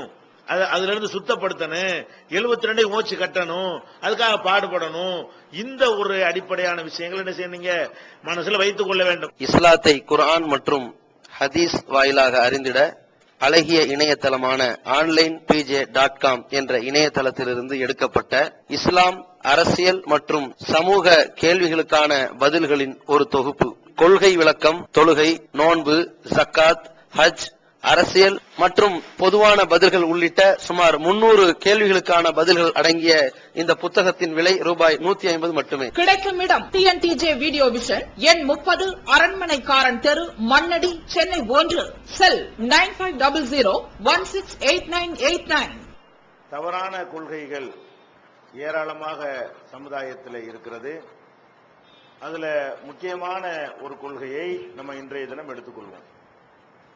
அந்த கொள்கை என்னவென்று சொன்னால், அல்லாஹுடைய வஹியை மட்டும்தான் பின்பற்ற வேண்டும், அது அல்லாத வேறு எதனையும் பின்பற்றக்கூடாது. இது இஸ்லாத்தினுடைய அடிப்படையான ஒரு பேசிக்கான கொள்கை. இதுக்கு மாற்றமாக எல்லா இயக்கங்கள்லையுமே குர்ஆன் ஹதீஸை பின்பற்றுவதோட வேற விஷயங்களையும் பின்பற்றணும். இப்படி சொல்லாத இயக்கமே, இஸ்லாமிய இயக்கமே தமிழ்நாட்டில் கிடையாது. குர்ஆன் ஹதீஸையும் பின்பற்றணும், குர்ஆன் ஹதீஸில் இல்லாத பெரியார்கள், மகான்கள், சஹாபாக்கள், தாபியீன்கள் இவங்க சொல்வதையும் பின்பற்றணும் என்று சொல்றாங்க இல்லையா? இது முதலாவது தவறான கொள்கை. இதுதான் இருக்கிற கொள்கையிலே ரொம்ப ஆபத்தான கொள்கை. ஏன்னு கேட்டா, குர்ஆன் ஹதீஸ் இல்லாத விஷயங்களும் மார்க்கம்னு சொல்ல ஆரம்பித்தால் ஏராளமான புது புது விஷயங்கள் உண்டாகிறது. ஒரு விஷயம் அல்லது, ஒவ்வொரு விஷயத்தையும் அவர் சொன்னார், இவர் சொன்னார் என்று சொல்லி ஆதாரம் காட்டினால் தூய்மையான இஸ்லாத்தை விட கலப்படம் அதிகமாகி போயிடும். ஏன்னா எல்லாத்தையும் ஆதாரம் எடுத்துக்கொள்றதுக்கு நம்ம போயிட்டோம்னா அப்படித்தான் வரும் முடிவு. அப்ப இருக்கிற கொள்கையிலே ரொம்ப டேஞ்சரான கொள்கை. இன்னும் சொல்ல போனா ஷிர்க் வைக்கிறார்கள், பிதஅத் செய்கிறார்கள்னா நம்ம சொல்றோமே, அதுக்கெல்லாம் கூட பேசிக் இதுதான். இந்த விஷயத்தை ஒழுங்கா விளங்கிட்டாங்கன்னா ஒரு ஷிர்க வைக்க மாட்டான். குர்ஆன் ஹதீஸ் மட்டும்தான் ஆதாரம்னு நினைச்சா அவனால் ஷிர்க் வைக்க முடியாது. குர்ஆன் ஹதீஸ் மட்டும்தான் ஆதாரம்னு சொல்றவனால் பிதஅத் செய்ய முடியாது. அப்ப இருக்கிற கொள்கைகளையே மகா டேஞ்சரான கொள்கை, ஒட்டுமொத்த அனைத்து தீமைகளுக்கும் மூல கருவாக இருக்கக்கூடிய கொள்கை இதுதான். இந்த கொள்கை தான் எல்லார்ட்டையும் இருக்கிறது. இந்த கொள்கைக்கு சொந்தக்காரங்க யாருன்னு நீங்க பிரிச்சே பார்க்க முடியாது. எந்த ஒரு இஸ்லாமிய அமைப்பாக இருந்தாலும் மதத்தின் பெயரால் ஜமாத் இஸ்லாமி, தப்லீக், ஜாக்கு, வேறு என்னென்ன இஸ்லாத்துல இருக்கிற மதுஹபுக்காரங்க, தரிகாவாதிகள், கபரு வணங்கிகள், பரேலவிகள், தேவபந்திகள், யாரை வேணாலும் எடுத்துக்கொள்ளுங்க. இந்த ரெண்டு மட்டும்தான் அவங்க சொல்ல மாட்டார்கள்.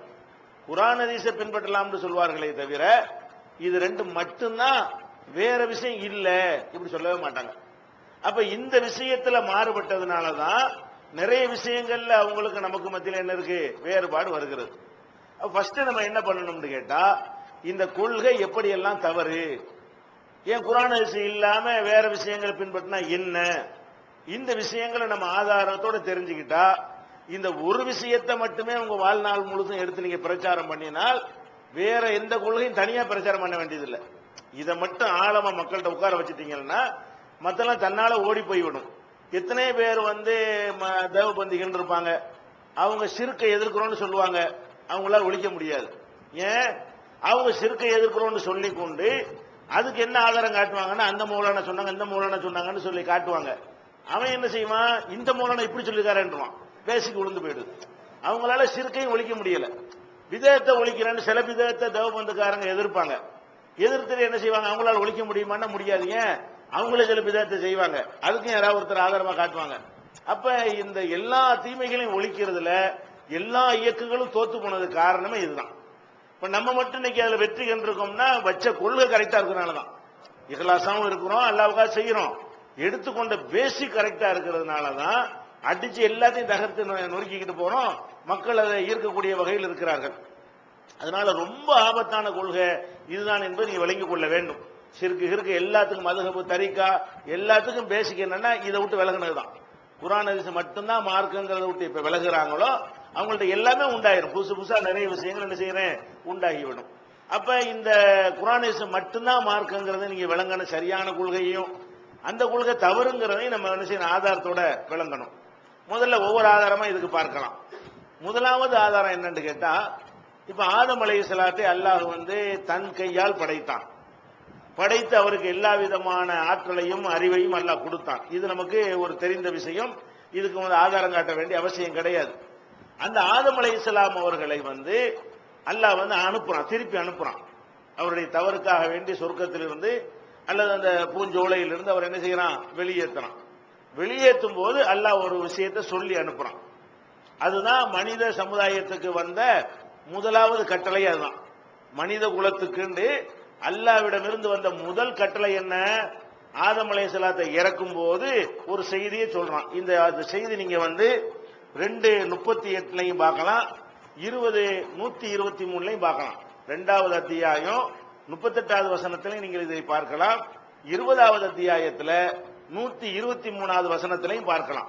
இந்த 2 வசனங்கள்லையும் என்ன இருக்குன்னு கேட்டா, இம்மா யஅதி என்னக்கும் மின்னி ஹுதன், நீங்க 2 பேரும் போயிருங்க, இறங்கிருங்க, எல்லாரும் ஓடுங்க இதை விட்டு அப்படின்னு சொல்லிட்டு அல்லாஹ் என்ன செய்யறான், இம்மா யஅதி என்னக்கும் மின்னி ஹுதன், என்னிடமிருந்து உங்களுக்கு நேர்வழி வரும்.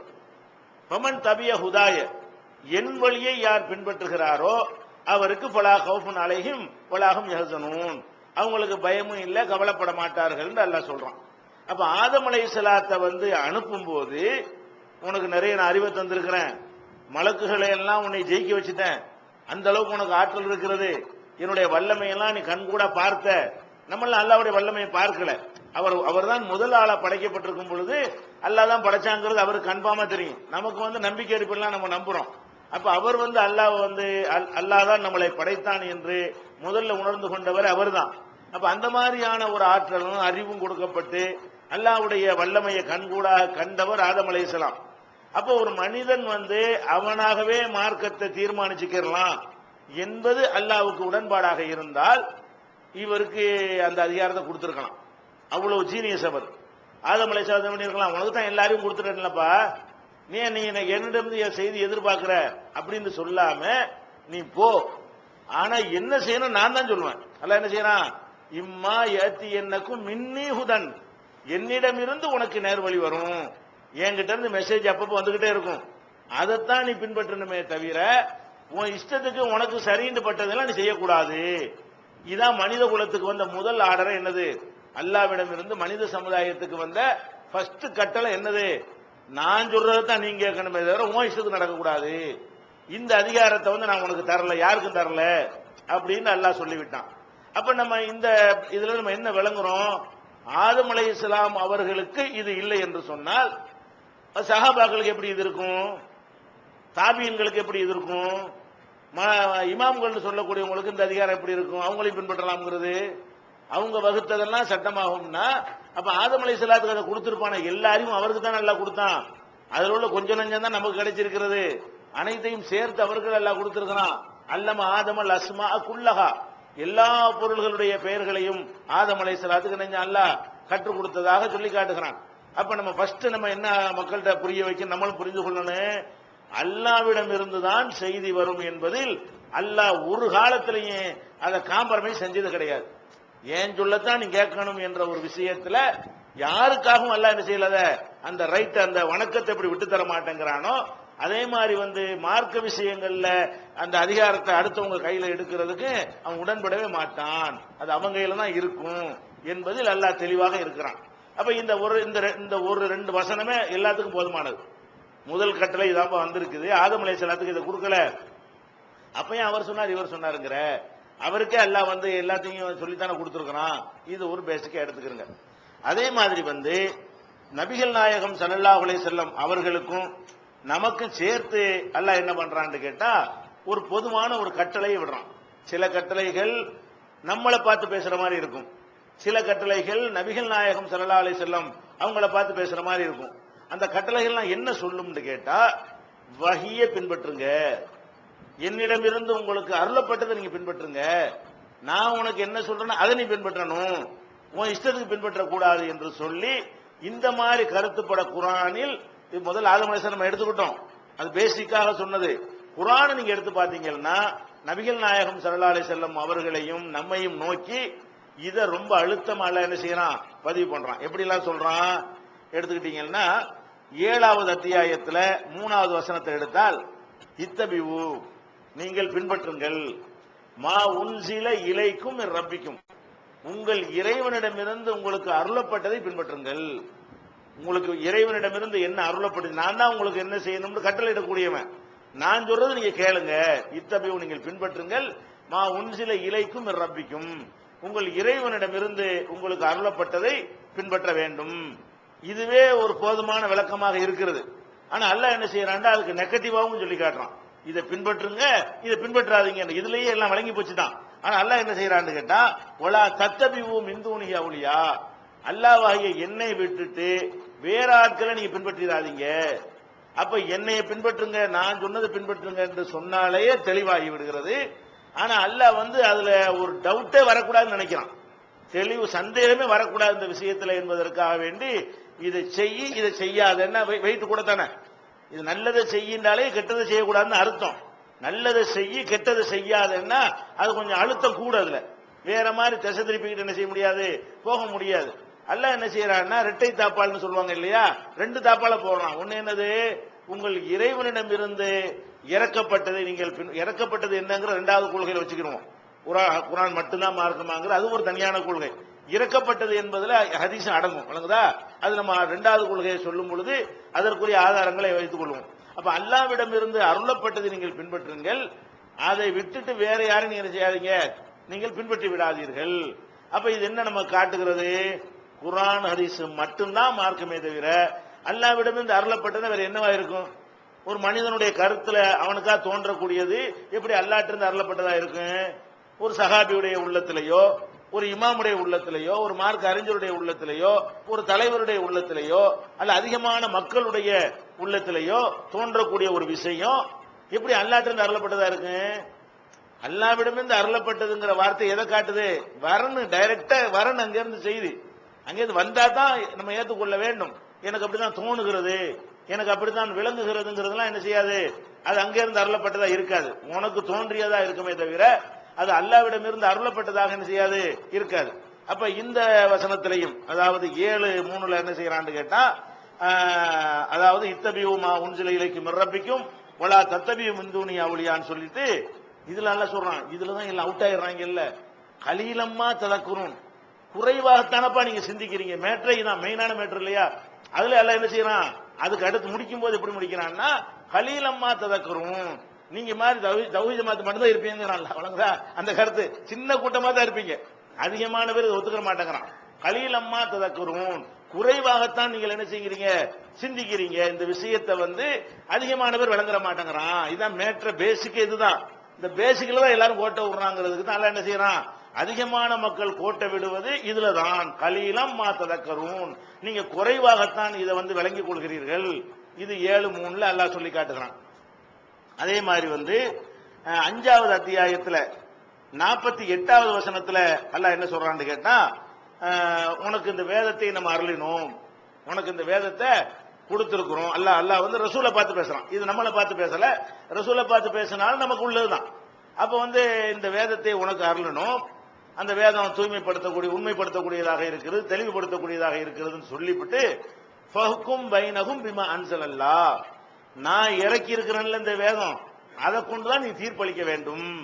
நபிகள் நீ நபியா இருக்கிற காரணத்தினால உங்களுக்கு தோணியதெல்லாம் செஞ்சிடக்கூடாதுன்னு அல்லாஹ், நான் இறக்குன அதை வச்சுதான் நீயே தீர்ப்பளிக்கணுங்கிறான். இப்ப நபிகள் நாயகம் ஸல்லல்லாஹு அலைஹி வஸல்லம் அவர்கள் கூட அல்லாஹ் அருளியதன் அடிப்படையில் தான் தீர்ப்பு கொடுக்கணுமே தவிர அவங்க இஷ்டத்துக்கு என்ன செய்ய முடியாது, தீர்ப்பு கொடுக்க முடியாது. இந்த விஷயத்துல அல்லாஹ் என்ன செய்யறான், அதிகாரம் எனக்கு உள்ள ஏன் வேதத்தை தான் நீ எடுத்துக்கொள்ள வேண்டும், என்னிடமிருந்து அருளப்பட்டது விளக்கம், அல்லாஹ்வுடைய விளக்கமும் அதை சேருங்கிற பின்னாடி வச்சுக்கிறோம், அதை எடுத்துக்கிறணுமே தவிர என்னிடமிருந்து வராம நீங்களா உங்களுக்கு நல்லதுன்னு படுறது எல்லாம் செஞ்சிட முடியாது, அது ஒத்துக்கிற முடியாது என்று சொல்லி இந்த வசனத்துல எல்லாம் என்ன செய்யறான், நமக்கு சொல்லி காட்டுகிறான். இதெல்லாம் அதே கருத்து தான் உங்களுக்கு சொல்லக்கூடியது. அதே நேரத்தில் 6வது அத்தியாயத்துல 106வது வசனத்துல கடுமையா அல்லாஹ் சொல்றான். என்ன சொல்றான்னு கேட்டா, வஹியத்தான் பின்பற்றணும், வஹியை பின்பற்றலன்னு வைங்க அது ஷிர்க்குங்கிறான் அல்லாஹ்.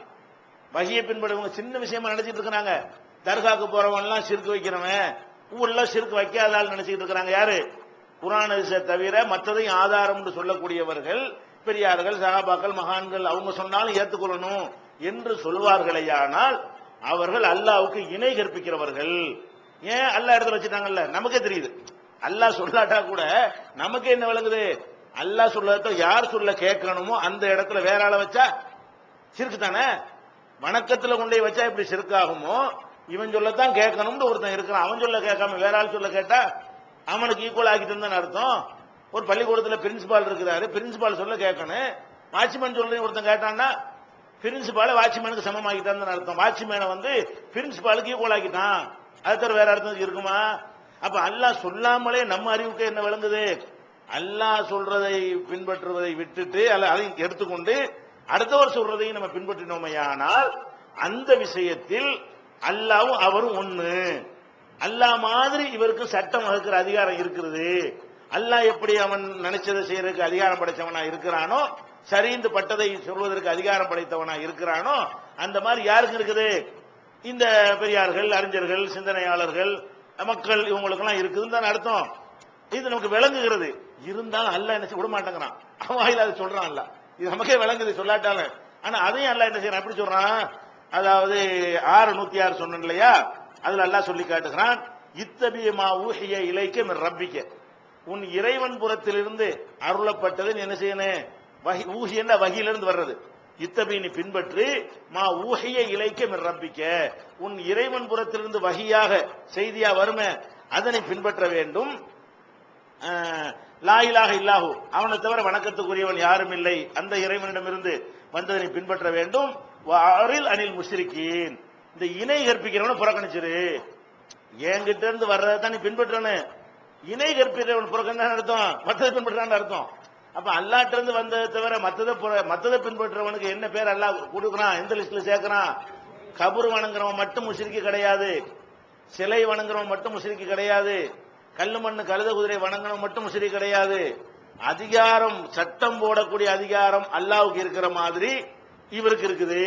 ஹலால் ஆக்குற அதிகாரம், ஹராம் ஆக்குற அதிகாரம், பரலாக்குற அதிகாரம், சுன்னத்துன்னு சொல்லக்கூடிய அதிகாரம் ஒரு மனுஷனுக்கு இருக்குது என்று நீங்கள் நினைத்தால் அந்த மனுஷனை அல்லாஹ்வுக்கு சமமாக ஆக்கிவிட்டீர்கள், இணை கற்பித்து விட்டீர்கள், ஈக்குவல் ஆக்கி விட்டீர்கள். அதான் அதுக்கு அர்த்தம். அதனால அல்லாஹ் என்ன பண்றான்? என்னிடமிருந்து வஹியா வந்து நீ பின்பற்றணும், இந்த இணை கற்பிக்கிறவங்களை விட்டு புறக்கணித்து விடு, அவங்களை அலட்சியப்படுத்தி விடு. இதோட இணை கற்பிக்கிறத கொண்டாந்து அல்லாஹ் என்ன செய்யறான்? கோர்த்து சொல்லுகிறான். அப்ப இது ஒரு பயங்கரமான இணை கற்பித்தல் இருக்கிறார்கள். ஒரு வகையான இணை கற்பித்தல் இருந்து தப்பித்தவர்கள் இந்த இணை கற்பித்தலும் தப்பிக்கவே இல்லை. சில பேர் சில வகையான இணை கற்பித்தல் இருந்து தப்பித்திருக்கிறார்கள். கபருக்கு போகாம, மனுஷங்காலில் உழுவாம, இப்படியான இணை கற்பித்திலிருந்து தப்பித்தவர்கள் கூட குர்ஆனை மட்டும்தான் மார்க்கம்ங்கிறத விட்டு மற்றதும் மார்க்கம் எப்ப சொல்லுகிறார்களோ அவங்களும் ஷிர்க் தான் வைக்கிறார்கள், இணை தான் கற்பிக்கிறார்கள். அதனால யாரோட நம்மளால ஒட்ட முடியல. தௌஹீத் ஜமாஅத்துக்கு வந்து எந்த கொள்கைக்காரனும் நம்மளால எதுக்கு ஒட்ட முடியல? அனைவர்கிட்டையும் இந்த ஷிர்க் இருக்கத்தான் செய்கிறது.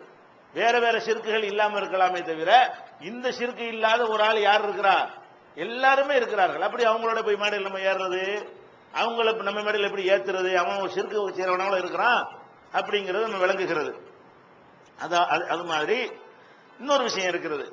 அதாவது இதை ஒரு லாஜிக்காவும் அல்லாஹ் சொல்றான். அப்ப தீனு மார்க்கம் அல்லாஹ்வுக்கு சொந்தமானது. அல்லாஹ்வுக்கு சொந்தமான மார்க்கங்கும் போது அவன் தான் நமக்கு சொல்லணும். நீங்க வேற ஆளுக்கு சொன்னதை கேட்டீங்கன்னா இணை கற்பித்தலை விட்டுருங்க. இணை கற்பித்தல் கூட இல்லையா இது, அதுக்கு மேலங்கிறான். எப்படி மேலங்கிறான்? இணை கற்பித்தல்னா சமமா வைக்கிறது. இது சமமா வைக்கிறது இல்ல, அல்லாஹ்வுக்கு மேல கொண்டே வைக்கிறதுங்கிறான். ஒரு பக்கம் இணை கற்பித்தல்ங்கிறான், இன்னொரு பக்கத்தில் என்ன செய்யறான்னு கேட்டா, நீங்க இந்த மாதிரி நீங்க செஞ்சீங்க என்று சொன்னா நீங்க என்ன பண்ணிடுறீங்க? அல்லாஹ் விட அவர் பெரிய ஆளு, அல்லாஹ்வுக்கு தெரியாத தீன அவர் சொல்லி தர்றாரு. அதான் அர்த்தம். அல்லாஹ் தீனன்னு சில விஷயங்களை சொல்லிவிட்டான், அது பத்தல உங்களுக்கு. நீங்களா என்ன செய்ய புதுசா சில விஷயங்களை அவர் சொன்னார் இவர் சொன்னாருங்கிறீங்க. அப்ப இவர்கள் வந்து அல்லாஹ்வுக்கு தீன சொல்லி கொடுக்கறாங்க. அல்லாஹ் தீனன்னு ஒரு 50 சொன்னான்னு வைங்க, சஹாபி ஒரு 10 சொன்னாரு, இமாம் 10 சொன்னாருன்னு வைங்க, இப்படி அவர் இவரும் சேர்த்து அது ஒரு 50 வருதுன்னு வைங்க. அப்ப என்னவாகுது? 50% அல்லாஹ் சொந்தமா சொல்லிவிட்டான், மீதி 50% அவனுக்கு தெரியல. இவங்க எல்லாம் கத்துக் கொடுக்குறாங்க அல்லாஹ்வுக்கு. அதன் அர்த்தம் இது ஷிர்கா? அதுக்கு மேலையா? ஷிர்க்னா சமமாக்குறது. இது சமமா கூட ஆக்கல, அல்லாஹ் மடையன் ஆக்குற வேலை. அல்லாஹ் கோவப்பட்டு என்ன சொல்றான்னு கேட்டா 49வது அத்தியாயத்துல 16வது வசனம், நம்ம கடுமையான வசனம். குல் நபியை நீங்கள் சொல்லுங்கள், அத்து அல்லிமூன் அல்லாஹ பிதீனிக்கும், உங்களுடைய தீனை நீங்க அல்லாஹ்வுக்கு கத்துக் கொடுக்குறீங்களா? அல்லாஹ் எப்படி கேட்கறான், இப்ப தீனை எங்களுக்கு தெரியாது, நீங்க வந்து எங்களுக்கு சொல்லி தருவீங்க. அதான் அர்த்தம். அதுக்கு நீங்க வஹி இல்லாத அவர் சொன்னார் இவர் சொன்னார் பின்பற்றினீர்களே, ஆனால் அல்லாஹ்வுக்கு தெரியாது சஹாபிக்கு தெரிந்து விட்டது, அல்லாஹ்வுக்கு தெரியாது இமாமுக்கு தெரிஞ்சு விட்டது. அதான் அர்த்தம். அது அல்லாஹ்வுக்கு அல்லாஹ் சொல்லாத ஒரு விஷயத்தை இமாம் சொல்லுகிறார் என்று நம்ம ஏற்றுக்கொண்டால் அதனுடைய பொருள் என்னவாகிறது? இந்த விஷயம் அல்லாஹ் சொல்லல, தெரியல, நல்ல வேளைக்கு இந்த சஹாபாக்கள் வந்து அது அல்லாஹ்வுக்கு சொல்லி கொடுத்துட்டாங்க, இமாம்களுக்கு சொல்லி கொடுத்துட்டாங்க. அதான் அர்த்தம். இது அல்லாஹ்வோட அப்படி கேட்கறான். அல்லாஹ் என்ன சொல்றான், குல் நபியை நீங்கள் சொல்லுங்கள், அத்து அல்லிமூன் அல்லாஹ பிதீனிக்கும், உங்கள் தீனை நீங்கள் அல்லாஹ்வுக்கு சொல்லிக் கொடுக்கிறீர்களா? வல்லாஹு யஅலமு மா பிஸ் ஸமாவாத்தி வ மா ஃபில் அர்லி, வானங்கள்ல உள்ளதெல்லாம் அல்லாஹ்வுக்கு தெரியும் போது, பூமியில உள்ளதெல்லாம் அல்லாஹ்வுக்கு தெரியும் போது, வல்லாஹு பி குல்லி ஷைஇன் அலீம், எல்லா பொருளை பற்றியும் அல்லாஹ் அறிந்திருக்கும் போது நீங்க அவனுக்கு பாடம் நடத்துறீங்களாங்கறான் அல்லாஹ். நீங்க வந்து எனக்கு சொல்லி தர வர்றீங்களா? அப்ப நான் சொல்றதை கேட்காம வேற ஒருத்தன் சொல்றதை கேட்டால் இது அர்த்தம். அப்ப இது ரொம்ப கடுமையா அல்லாஹ் சொல்றான். தீனை வந்து அல்லாஹ்வுக்கு சொல்லி கொடுக்குதல் என்ற ஒரு பாவம் ஷிர்க்கை விட கொடியது, அல்லாஹ்வை விட மனிதர்கள் அறிவாளிகளாக ஆக்கக்கூடியது, அல்லாஹ்வுக்கு தெரியாத விஷயங்கள் கூட அறிஞர்களுக்கு தெரியும் என்று சொல்லக்கூடிய பாவத்தினாலதான் இவ்வளவு தெளிவான வார்த்தையை போட்டு அல்லாஹ் கேட்கிறான். அதாவது எனக்கு தெரியாதை நீங்கள் வந்து சொல்லித் தருகிறீர்களா? இது வந்து 49வது அத்தியாயத்துல 16வது வசனத்தில் இருக்கிறது. அதே மாதிரி வந்து இன்னும் சில வசனங்கள்ல அல்லாஹ் ரப்பல் ஆலமீன் இதெல்லாம் வஹியை பின்பற்றணும்ட்டான். வஹியை பின்பற்றுறது சொல்ற மாதிரி வேற வசனங்களை இங்க எடுத்து பாத்தீங்கன்னா அல்லாஹ்வோட ரசூலையும் இணைத்து வேற வசனங்களை எடுத்து பாத்தீங்கன்னா, இந்த வஹீனா குர்ஆன் மட்டும்தான் நமக்கு மேலோட்டமா பார்க்கும்போது தெரிகிறது. அப்படி வந்துவிடக் கூடாது என்பதற்காக வேண்டி பல வசனங்கள் என்ன செய்யறான்னு கேட்டா, அல்லாஹ் கட்டுப்படுதல் என்பது இத்தாஅத்துன்னு பேரு. அதாவது கட்டுப்படுதல் ஒண்ணு, பின்பற்றுதல் ஒண்ணு, ரெண்டு வகை இருக்கிறது. பின்பற்றுதல் வந்து அல்லாஹ் பின்பற்ற முடியாது. அல்லாஹ் யாருக்கா பின்பற்ற முடியுமா? அல்லாஹ் பின்பற்றினா நம்ம சாப்பிட முடியாது, அல்லாஹ் சாப்பிட மாட்டான். நம்ம அவனை பின்பற்றா என்ன செய்யக்கூடாது? சாப்பிடக்கூடாது. அல்லாஹ் பின்பற்றினா கல்யாணம் பண்ணக்கூடாது, அல்லாஹ் பின்பற்றினா தூங்க கூட கூடாது. அல்லாஹ் தூங்க மாட்டான்ல. அல்லாஹ்வை யாராலையும் ஃபாலோ பண்ண முடியாது. ஆனா அல்லாஹ்வை கட்டுப்பட முடியும். அவன் சொல்றதை கேட்க முடியுமே தவிர அவனை மாதிரி நடக்க முடியுமா? அப்ப நமக்கு வந்து பின்பற்றுவதற்கு ஒரு ஆளை தந்திருக்கிறான் அல்லாஹ், மனிதர்ல ஒரு ஆளை ரசூலை தந்திருக்கிறான்.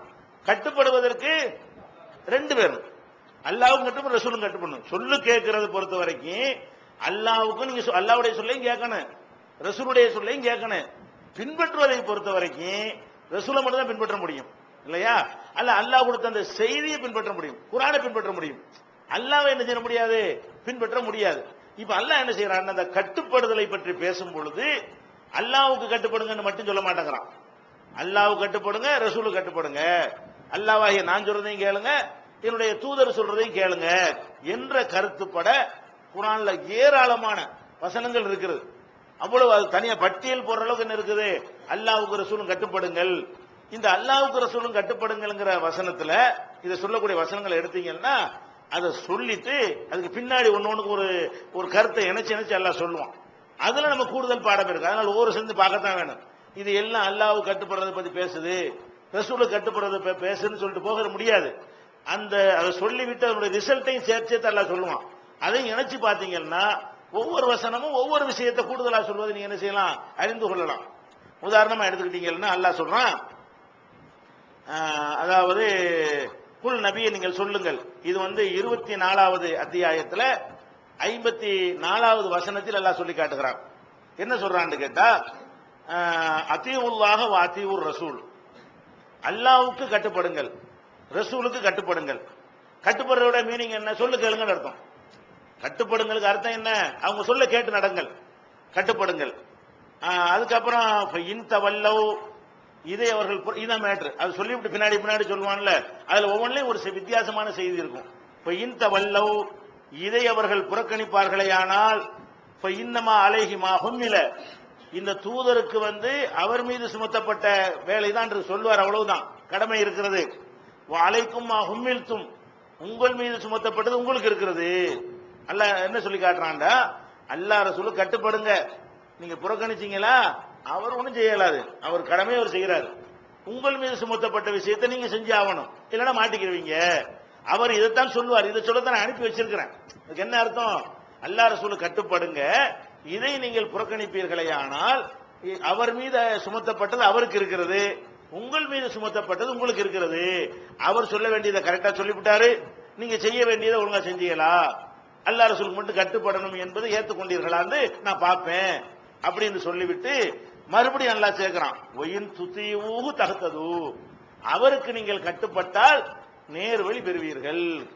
உங்களுக்கு அவர் அல்லாஹ் ரசூலுக்கு கட்டுப்படுங்க, புறக்கணிச்சீங்கன்னு வைங்க, உங்கள் மீது சுமத்தப்பட்ட கடமை உங்கள் மீது இருக்கிறது, மீறினா மாட்டிக்கிறவீங்க. இந்த கருத்தை சொல்லிவிட்டு ஒயின் துதியூஹு தஹ்தது, நீங்கள் அவர் கட்டுப்பட்டு நடப்பீர்களேயானால் நேர்வழி பெறுவீர்கள். ஒமா அல ரசூலி இல்லல் பலாகுல் முபீன், ரசூலுடைய வேலை தெளிவா சொல்ற வேலை தான். சொல்லுவாரு, இழுத்து கொண்டே அவனை விட முடியும்? அவருடைய வேலை என்னது? தெளிவாக எடுத்து சொல்வதுதானே தவிர நீ மீறினா உன்னை அடிக்க மாட்டார், உழைக்க மாட்டாரு. அவர் தெளிவா தான் எடுத்து சொல்லுவாரு. ஆனா உன்மீது சுமத்தப்பட்ட கடமைக்கு நீ பதில் சொல்லி ஆகணும்.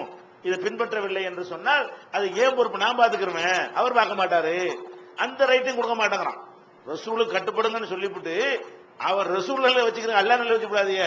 கட்டுப்பட என்ன பண்ணுவார்? ஒண்ணும் பண்ண அவருக்கு கட்டுப்படாட்டி அவர் என்ன பண்ணுவாரு? சொல்லுவாரு, அவ்வளவுதான். அந்த ரைட்டு தான் நான் கொடுத்திருக்கிறேன், செய்யறவங்க நான் பாத்துக்கிறேன். கட்டுப்படலை என்று சொன்னா அதுக்கு என்ன செய்யணுங்கிற நம்ம வேலை, அது அதை கொடுக்க மாட்டேங்கிறான். தூதருங்கிற முறையில செய்தியை போய் சொல்றதை கொடுக்கறானே தவிர தூதருங்கிற முறையில உங்களை தண்டிக்கிற அதிகாரத்தை கொடுக்கறானா? தண்டிக்கிற அதிகாரம் அது ஒவ்வொன்றையும் நுணுக்கம். ரசூலுக்கு கொடுக்கறதுல கூட செய்தியை சொல்றதுக்கு ஒரு ஆள் வேணுங்கிறதுக்காக கொடுத்துட்டானே தவிர பவரை விடவே மாட்டான்ல எந்த காலத்திலையும். அவனுடைய பவர் இருக்கு பாருங்களேன், அதுல ஒரு கடுகளை கூட விட மாட்டான், ஒவ்வொரு இடத்தையும் இறுக்கி பிடிச்சிருவான். அவ்வளவு நெருக்கி பிடிச்சுதான் வச்சிருப்பானே தவிர ஒரு சின்ன ஒரு அதிகாரத்தை கூட கொடுக்க உடன்படுறது இல்லை. அதனால என்ன சொல்றான்? ஒயின் துதியூஹு தஹ்தது, அவர் சொல்ல நீங்கள் கேட்டீர்களே ஆனால் நீங்கள் நேர்வழி பெறுவீர்கள். ஒமா அலர் ரசூல் இல்லல் பலாகுல் முபீன், இந்த ரசூலுடைய வேலை தெளிவாக எடுத்து சொல்வது தவிர வேறு இல்லை. அவர் உங்களை ஒன்னும் செய்ய மாட்டார், அவரால் ஒன்னும் செய்ய முடியாது. ஆனா சொல்றத கரெக்டா சொல்லுவாரு, கட்டுப்பட்டா நீங்க நேர் வழிக்கு போவீங்க, மத்ததுக்கு ஏன் வேலை? அதுக்கு மீறினீங்கன்னா என்ன செய்யணுங்கிறது என்னுடைய பொறுப்பு. அப்ப இதுல என்ன பண்றான் அல்லாஹ்? நான் சொல்றது நீங்க கேட்கணும், ரசூல் சொல்றது கேட்கணும், வேற யாரும் சொல்ல வேண்டிய கேட்க வேண்டிய தேவை கிடையாது. ரெண்டு தான், ரெண்டோட நிறுத்திக்கிறான் அல்லாஹ். அதே மாதிரி மூமீனுக்கு ஒரு அளவுகோலை எல்லாம் வைக்கிறான். ஒரு மூமீன்கிறோம், மூமீனுக்கு அளவுகோல் நம்ம லா இலாஹ இல்லல்லாஹ் முஹம்மது ரசூலுல்லாஹ்னு சொல்றோம், அதுதான் அளவுகோல், உண்மைதான். அது அதை விளக்குறான் அல்லாஹ். அல்லாஹ் லா இலாஹ இல்லல்லாஹ் முஹம்மது ரசூலுல்லாஹ் தான் அளவுகோலுங்கிறோம்ல, அதை நம்ம எப்படி வழங்கி இருக்கிறாங்க மக்கள்னா? வெறுமனே இபாதத்துக்கு மட்டும் உள்ளது வழங்கி வைத்திருக்கிறார்கள். லா இலாஹ வணக்கத்துக்குரியவன் அல்லாஹ்வை தவிர யாரும் இல்லை என்று அந்த வணக்கத்தை அல்லாஹ்வை தவிர யாருக்கும் செய்யாம இருந்தாலே போதும், நம்ம லா இலாஹ இல்லல்லாஹ்வுல கரெக்டா இருக்கும்னு நினைக்கிறாங்க. அதுவும் இருக்குது அதுல. அது மட்டும் இல்லை, வணக்கத்திற்குரியவன் அல்லாஹ்வை தவிர யாரும் இல்லைங்கிறது அதுக்குள்ள இருக்குது. அது மட்டும்தானே இருக்குது? இல்ல, அதாவது தீர்ப்பளிப்பதற்கு அல்லாஹ் ரசூலுக்கு தான் அதிகாரம் அதுல அடங்கி இருக்கிறது. என்ன அதிகாரம் இருக்கு? லா இலாஹ இல்லல்லாஹ் முஹம்மது ரசூலுல்லாஹ்வுல அல்லாஹ்வை தான் வணங்கணுங்கிறது இருக்குது, ரசூல் தான் அல்லாஹ்ட்ட இருந்து செய்தியை பெற்றவர் என்பது இருக்கிறது. இந்த ரெண்டு பேருக்கு நீங்கள் கட்டுப்பட்டா தான் நீங்க லா இலாஹ இல்லல்லாஹ்வுல இருக்கிறீங்கன்னு அர்த்தம். அப்படிங்கிறது எப்படி சொல்றான் அல்லாஹ் பாருங்க.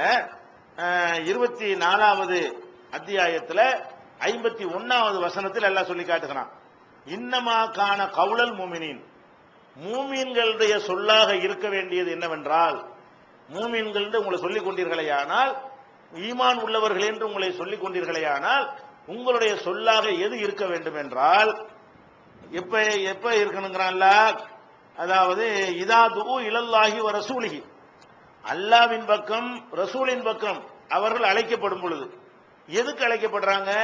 லியஹ்கும பைனஹும், அவர்களுக்கு மத்தியிலே தீர்ப்பளிப்பதற்காக.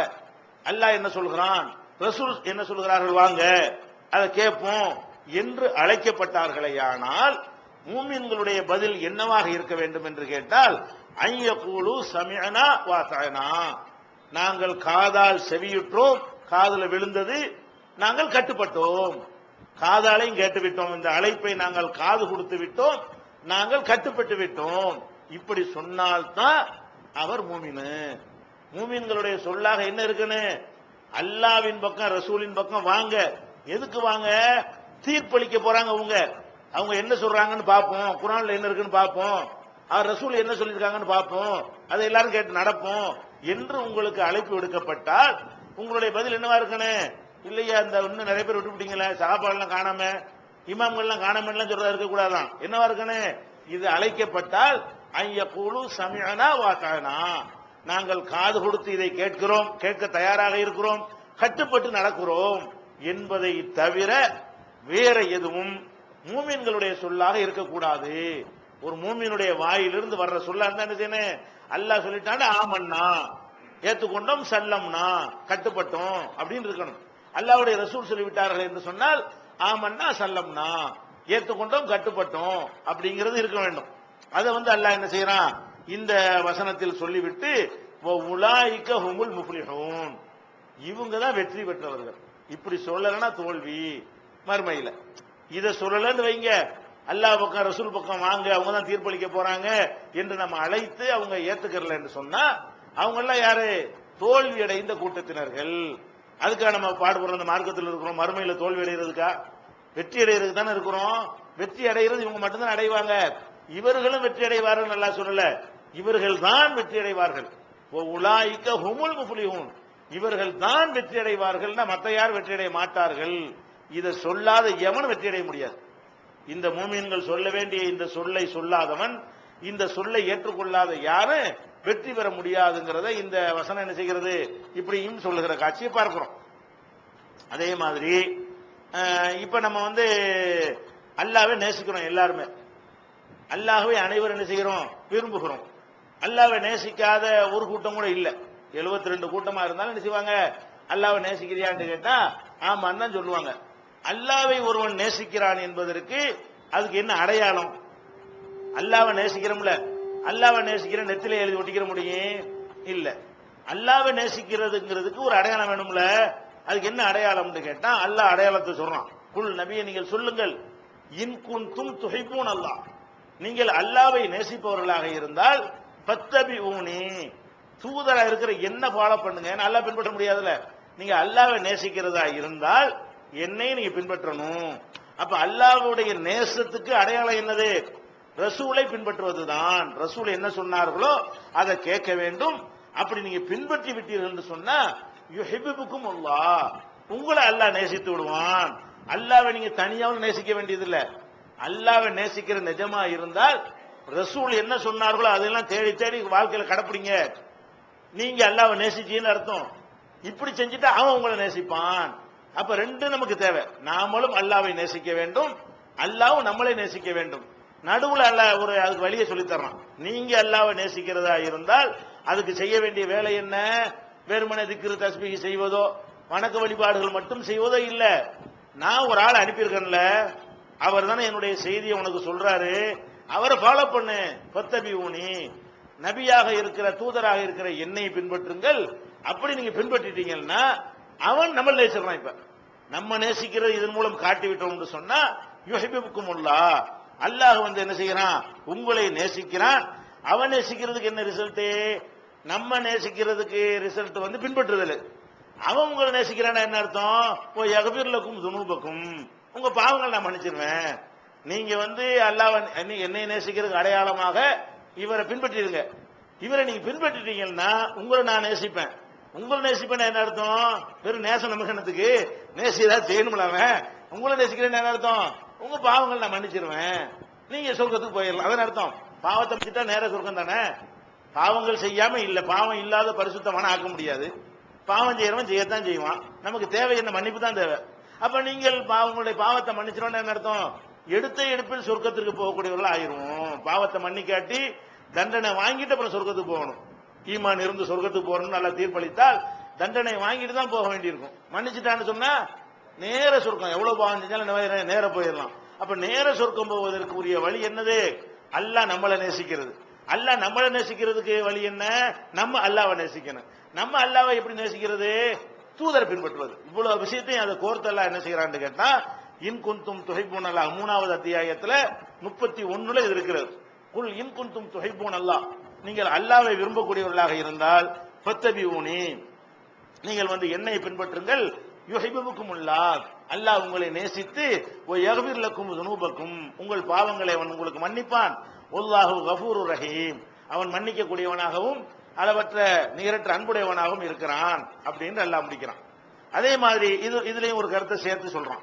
இதே மாதிரி உள்ள கருத்தை 8வது அத்தியாயத்துல 46வது வசனத்தில் அல்லாஹ் சொல்லுகிறான், வாத்தியுல்லாஹ வ ரசூலஹு. இது பொதுவா எல்லாத்திலும் வரக்கூடியதுதான். அல்லாஹ்வுக்கு ரசூலுக்கு என்ன செய்யுங்க, கட்டுப்படுங்கள். அல்லாஹ்வுக்கு கட்டுப்படுங்கள், அவனுடைய தூதருக்கு கட்டுப்படுங்கள். இதை சொல்லிவிட்டு வலா தனாஸு, நீங்கள் இதுல மோதிக்கொள்ளாதீர்கள், இதுல முரண்பட்டு விடாதீர்கள். தப்சலு, அப்ப பிரிந்து விடுவீர்கள். ததுஹப ரீஹுக்கும், உங்களுடைய பலம் குன்றிவிடும். இவங்க ஒத்துமையான மக்களை ஏமாத்திட்டு இருக்கிறாங்க. அல்லாஹ் ஒத்துமை எதை சொல்றான், இந்த விஷயம் தான். அல்லாஹ் ரசூலுக்கு கட்டுப்படு, இதை மீறினா தான் நீ செதஞ்சு போயிருவ, இதை மீறினீன்னா நீ துண்டு துண்டா செதறி போயிருவ, செதறி போனா அவனுடைய பலம் குன்றிவிடும். ஒற்றுமை வர்றதா இருந்தா இந்த ரெண்டுக்குள்ள வந்த ஒற்றுமை தான் நிற்கும். குர்ஆன் ஹதீஸ் தான் பேசிக்னு சொல்லி ஒரு ஒற்றுமை உண்டாச்சுன்னு வைங்க, அது நிற்கும். அதுதான் அல்லாஹ் என்ன செய்யறான்னு கேட்டா, அத்தீஉல்லாஹ வ ரசூலஹுன்னு சொல்லிட்டு வலா தனாஸவு, நீங்கள் இதுல முரண்பட்டு விடாதீர்கள். தப்சலு, அப்ப நீங்க பிரிஞ்சிருவீங்க. அல்லாஹ் ரசூல் கட்டுப்படுறதுல இருந்து நீங்க மாறினீங்கன்னு வைங்க, இவரு கட்டுப்படுற ஒரு கூட்டம், அவரு கட்டுப்படுற கூட்டம், இந்த அவரு கட்டுப்படுற கூட்டம் என்னவாயிரு, நீங்க பலருக்கு கட்டுப்படக்கூடியவங்களா அப்பதான் பிரிவீங்க. இவனா பிரிவினையில உட்கார்ந்துகிட்ட ஒற்றுமை ஒற்றுமை பேசுறான். இவன் என்ன செய்யறான், பிரிவினைக்கு உரிய வாசல்ல போய் உட்கார்ந்து இவனே சேரப்பட்டு உட்கார்ந்துகிட்டு உட்கார்ந்து இருக்கிறத பிரிவினையின் மீது உட்கார்ந்துகிட்டு எப்படி ஒற்றுமை வரும்? பிரிவினை ஏன் தான் வந்துச்சு நீங்களே யோசிங்களா? ஏன் பிரிவினை வந்துச்சு? அல்லாஹ் சொன்ன மட்டும் கேட்டதுனால அந்த பிரிவினை எல்லாம் வந்துச்சு. அல்லாஹ்வுடைய ரசூல் சொன்னது மட்டும் கேட்ட அந்த பிரிவினை வந்துச்சு. அந்த ரெண்டையும் கேட்க மாட்டோம்னு எப்ப தடுமாறி போகிறானோ அப்பதான் பிரிவினை உண்டாயிரும். மன இச்சையை பின்பற்றுவது, அவனுக்கு பதவி வேணுங்கிறதுக்காக அவன் ஒரு வழிமுறையை தேர்ந்தெடுத்து கொண்டு போவது, பெரியார்கள் மீது மறிக்கிறோங்கிற பேர்ல அவங்க சொல்றதை கேட்கறதுன்னா, அப்ப ஒவ்வொருத்தருக்கும் ஒரு தலைவர் உண்டாயிருவாங்கல்ல. ஒவ்வொரு தலைவர் உண்டானாங்கன்னா ஒவ்வொரு குழுவா தானே ஆயிரும், பிரிஞ்சிருவோம்ல, செதறிடுவோம்ல. அப்ப இந்த செதறி கிடக்கிறதுக்கு காரணம் என்ன? இதை விட்டதுதான். ஒற்றுமைக்கு தனியாவெல்லாம் ஒண்ணும் செய்ய வேண்டியது இல்ல. இதை எல்லாரும் செஞ்சுட்டா தன்னால ஒற்றுமை தான் நடத்து. அல்லாஹ் ரசூலுக்கு சொல்வதை கேட்கறதுங்கிற வந்த பிறகு அப்புறம் என்ன பிரிவினை நமக்கு வரப்போகிறது? நம்மளுக்குள்ள 2-3 பேர் பிரிஞ்சு போனா கூட என்ன காரணமா இருக்குன்னு பாருங்க, இது மீறினா தான் இருக்கும். நம்மளோட இருந்துகிட்டே சில பேர் பிரிஞ்சு போறான்னா அது கூட என்ன காரணமா இருக்கு? இது ரெண்டும் தான் வந்துட்டு 3வது ஒண்ணு சைத்தான் உள்ள ஏறிக்கிடுவான். அதனாலதான் வெளியே போயிருப்பானே தவிர இந்த ரெண்டுக்குள்ள இருக்கிற எவனும் என்ன செய்ய மாட்டான், போக மாட்டான். 3வது ஒருத்தன் வழி கண்டு போனா என்ன அர்த்தம்? இந்த ரெண்டுல அவனுக்கு உடன்பாடு இல்லை, அவனை முன்னிறுத்துறான். அவனுக்கு ஏதோ பாதிப்பு சாதகமா இருக்கும்போது இங்க இருக்கிறாங்கிறான், அவனுக்கு பாதகமா வரும்போது அங்கிட்டு போயிடுவான்டா. அவன் இதுக்காக இருக்கல, இந்த பேசிக் அவன் ஏத்துக்கலன்னு அர்த்தம். அதனால எல்லா விதமான நம்ம பலவீனப்பட்டு நிற்பதற்கும், சிறுபான்மையா நிற்பதற்கும், ஒடுக்கப்படுறதற்கும், பல கூறுகளாக சிதறி கிடப்பதற்கும் என்னென்னமோ தத்துவங்களை சொல்லிக் கொண்டிருக்கிறார்கள். அல்லாஹ் சொல்ற தத்துவம் என்ன? அத்தீஉல்லாஹ வ ரசூலஹு இல்லாததான் காரணம். அத்தீஉல்லாஹ வ ரசூலஹு, அல்லாஹ் ரசூல் கட்டுப்படுறது வந்துவிட்டால் நீங்க பிரிய மாட்டீர்கள், நீங்கள் சிதற மாட்டீர்கள், உங்களுடைய பலம் குன்ற. அதன் எதிர்மறையான அர்த்தம். இதுல அல்லாஹ் என்ன செய்யறான்னா, அத்தீஉல்லாஹ வ ரசூலஹு, அல்லாஹ் ரசூல் கட்டுப்படுங்க, வலா தனாஸு, சண்டையிட்டுக்கிறாதீங்க, தப்சல் பிரிந்து விடுவீர்கள், ததுஹப ரீஹுக்கும், உங்களுடைய பலம் என்னவாயிரு, குன்றி போய்விடும் அல்லாஹ் சொல்றானே. அப்படின்னா இது கட்டுப்பட்டால் அது ஆவாது. அல்லாஹ் ரசூல் நீ கட்டுப்பட்டீங்க என்று சொன்னா நீங்க சண்டையிட மாட்டீங்க, மார்க்கத்துல உங்களுக்குள்ள பிரிந்து விருந்து போயிட மாட்டீங்க. அப்படி போகலங்க உங்களுடைய பலம் குன்றி போகாது, வலுவா தான் இருக்கும். இவ்வளவு விஷயங்கள் இருக்கிறது. அப்ப இந்த குர்ஆன் ஹதீஸை பின்பற்றுவது, அல்லாஹ் வஹியை மட்டும் பின்பற்றுவது இருக்குதே, அல்லாஹ்விலிருந்து வந்த மார்க்கத்தை மட்டும் பின்பற்றுவது, இதுதான் நம்மளை ஒன்றுபடுத்தும். இதை தவிர எந்த வழியிலையும் ஒற்றுமை ஏற்படாது. இதனாலதான் எத்தனை பேர் அந்த ஒற்றுமைக்காக நம்மளை அழைக்கிறாங்க, நம்ம போக மாட்டேங்கிறோம். ஏன்? அவன் இதை ஒத்துக்கிற மாட்டேங்கிறான். எப்படி ஒத்துமை வரும்? அவனுக்குன்னு ஒரு தலைவரை வச்சுக்கிறான், அவனுக்குன்னு ஒரு இமாம் சொன்னா கேட்பேங்கிறான், இவனுக்கு ஒரு இமாம் சொன்னா கேட்பேங்கிறான், அவனுக்குன்னு ஒரு மார்க்க நெறிமுறைகளை நினைஞ்சிருக்கிறான், மகான்கள் பெரியார்கள் மதிச்சுக்கிட்டு இருக்கிறான். எப்படி அவனோட ஒன்றுபட முடியவே முடியாது. அப்ப எல்லாரும் இதை ஒத்துக்கிட்டா ஒற்றுமை வர முடியும். அவர்கள்லாம் அதே மாதிரி இருக்கிறவர்கள்லாம் பல தடவை கூடுனாங்க, ஒற்றுமை வந்துச்சா? இந்த நம்மளை விட்டு எல்லாரும் ஒன்னா கூடினாங்க, பல விஷயங்கள்ல ஒன்னா கூடினாங்க, ஒன்றுபட முடிஞ்சா? ஒன்னே ஒண்ணுல ஒன்றுபட்டாங்க, இதை எதுக்குறதுல. அத்தீஉல்லாஹ வ ரசூலஹு இருக்குல்ல, அத்தீஉல்லாஹ வ ரசூலஹு வேணாங்கிறதுல மட்டும்தான் ஒன்றுபட்டார்களே தவிர நம்மளை தௌஹீத் ஜமாத்தை எதிர்க்கிறது, இந்த கொள்கையை எதிர்க்கிறது, இந்த ஒரு விஷயத்தை தவிர இந்த ஒரு தேர்தலில் கூட அவங்களால ஒன்றுபட முடியல. 19 பேரும் சேர்ந்து நின்றா கூட ஒரு 20 இடம் கிடைச்சிருக்குமா இல்லையா? நாங்க தேர்தலுக்கு போகாத ஆளுக்க நம்ம ஆசைப்படல விட்டுருவோம். ஒற்றுமை இதெல்லாம் வரும் என்று இருந்தால் அவங்க என்ன செய்யணும்? போஸ்டர் பண்ணாங்கல்ல, 50 பேர் முக்கியமான தேர்தல் வருகிற ஒன்னா கூடுவோம், ஒன்னா போய் ஒரு இடத்துல பேசுவோம், பேசினா ஒரு 20 சீட்டு மொத்தமா கிடைக்கும் முஸ்லீம்கள் சட்டசபையில அப்படின்னு நினைச்சாங்களா? சீட்டு கேட்க போகும்போது என்ன செய்யறான்? என்னையா இவன் விட்டுட்டு போனான், மேடை போட்டு பேசுறாங்க, அவனை விட்டுட்டு போயிட்டான், இவனை விட்டுட்டு போயிட்டான் அப்படின்னு என்ன அர்த்தம்? சீட்டு வாங்க போய் எல்லாத்தையும் கட்டி விட்டு போயிடுறாங்க. இதுதான் ஒத்துமை வராது, வரவே வராது, ஒரு காலத்திலையும் வராது. இது அல்லாஹ் எதை கொண்டு நீங்க பிரிந்து விடுவீர்கள் சொல்லுகிறானோ அதை செஞ்சுக்கிட்டே இவன் ஒத்துமைக்கு பாடுபட்டா எப்படி வரும்? விஷத்தை குடிச்சுக்கிட்டே சாவக்கூடாதுன்னு நினைக்கிறாங்க. அவன் விஷத்தை குடிச்சுக்கிட்டே என்ன செய்யறான்? குடிச்சுக்கிட்டே பேசுறான், விஷத்தை அருந்திக்கிட்டு என்ன செய்யறான்? சாகக்கூடாது, நாம எல்லாம் சாகக்கூடாது. எப்படி அதானே இப்ப இருக்குது. அப்ப அந்த ஒற்றுமையை சிதைக்கிறது எதுன்னு விளங்கிறன்னு இந்த ஒற்றுமை பேசணும்னு அந்த வசனத்தை எடுத்து காட்டுங்க. எதனால ஒத்துமையை பத்தி எல்லாம் பேசுறான்? அல்லாஹ் ரசூல் கட்டுப்பாடு, அதுல தானே சண்டை போடக்கூடாதுங்கிறான். நீ அதுல சண்டையை போட்டு எப்படிடா ஒத்துமை வருங்கிறீங்க, எப்படி வரேன் அப்படின்னு நம்ம கேட்கணும்.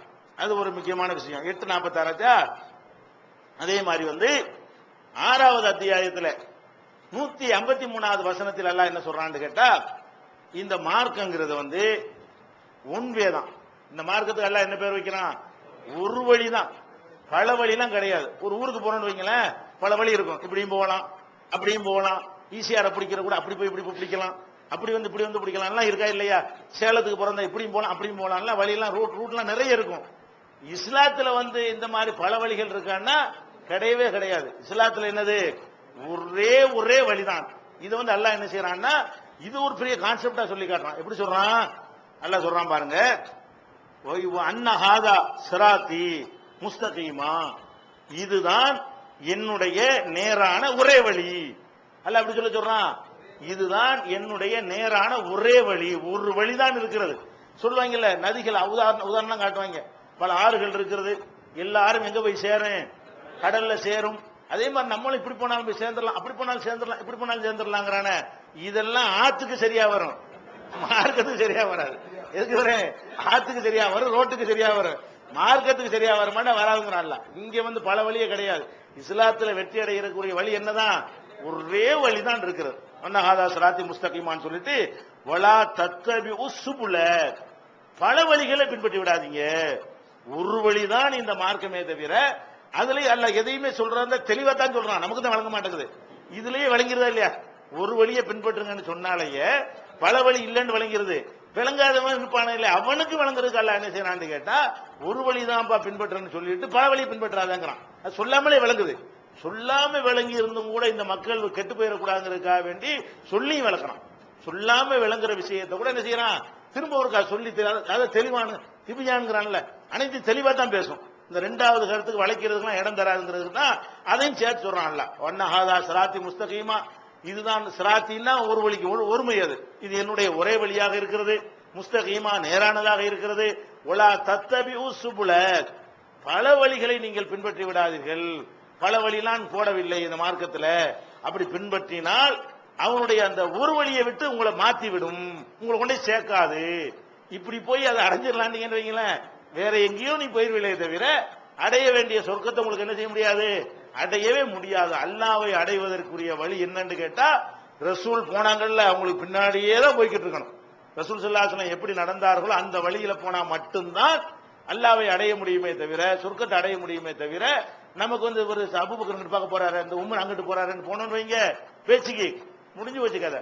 அது இல்லைன்ற நல்லதான், பல வழிகள் இல்லைங்கிறது நம்ம என்ன செய்யறோம்? பாக்குறோம். ரசூலுல்லாஹ் கூட பணம் போட்டு காட்டுவாங்க, அதுக்கு அந்த அதிசயம் நீங்க பார்த்திருப்பீங்க. ஒரு கோடை போடுவாங்க, ரசூல் ஸல்லல்லாஹு அலைஹி வஸல்லம் குழந்தை கூட விளங்குற மாதிரி, இது நமக்கு விளங்குது. ஆனா ரசூல் ஸல்லல்லாஹு அலைஹி வஸல்லம் அப்படித்தான் இருக்கிறாங்க. என்ன சொல்றாங்க? மக்கள் கெட்டு போயிடக்கூடாதுங்கிறதுக்காக வேண்டி நம்ம உம்மத்து கரெக்டா எதையும் புரிஞ்சுக்கிறேன்னு, விவரம் இல்லாதவனுக்கு விளங்கணுங்கிற செய்யறாங்க. இப்படி ஒரு கோட்டை போடுறாங்க, நேர கோட்டை போட்டுவிட்டு இப்படி இப்படி இப்படி இப்படி சைடு வையும் போடுறாங்க. ஒரு கோடை போட்டுவிட்டு இப்படி இப்படி சைடு வையும் போடுறாங்க. அப்படி போட்டு என்ன செய்யறாங்க? இந்த பாருங்க, இந்த ஒரு வழிதான் இருக்குது, இதுல போனா சொர்க்கம் கிடைக்கும், இப்படி இப்படி போயிடாதேங்கிறாங்க. இது இல்லாம இது சின்ன பிள்ளைய கூட வழங்கமா இல்லையா? அதை செஞ்சுட்டு இருக்கிறாங்க. பாட அப்படின்னு போயிட்டு இருக்கும்போது என்ன செய்யறான்? நேரம் வந்துகிட்டு இருக்காம இந்த அங்கிட்டு பார்க்க அபூ ஹனீஃபா போறாருங்கிறான், இந்த இங்கிட்டு பார்க்க ஷாஃபி போறாங்க. அப்படிதான் போறாங்க. நீ பாட்டு போயிட்டே இருக்க வேண்டியதானே? அபூ ஹனீஃபா அங்கிட்டு போன நமக்கு என்ன, ஷாஃபி இங்கிட்டு போன நமக்கு என்ன? நம்ம என்ன செய்யணும்? நம்ம பாட்டுக்கு நேர பிடிச்ச மாதிரி போயிட்டு இருக்க வேண்டிய, குதிரை மாதிரி தான் போகணும். குதிரைக்கு பாருங்க போட்டுருவான், சைடு பார்க்க கூடாதுங்கிறதுக்காக வேண்டி.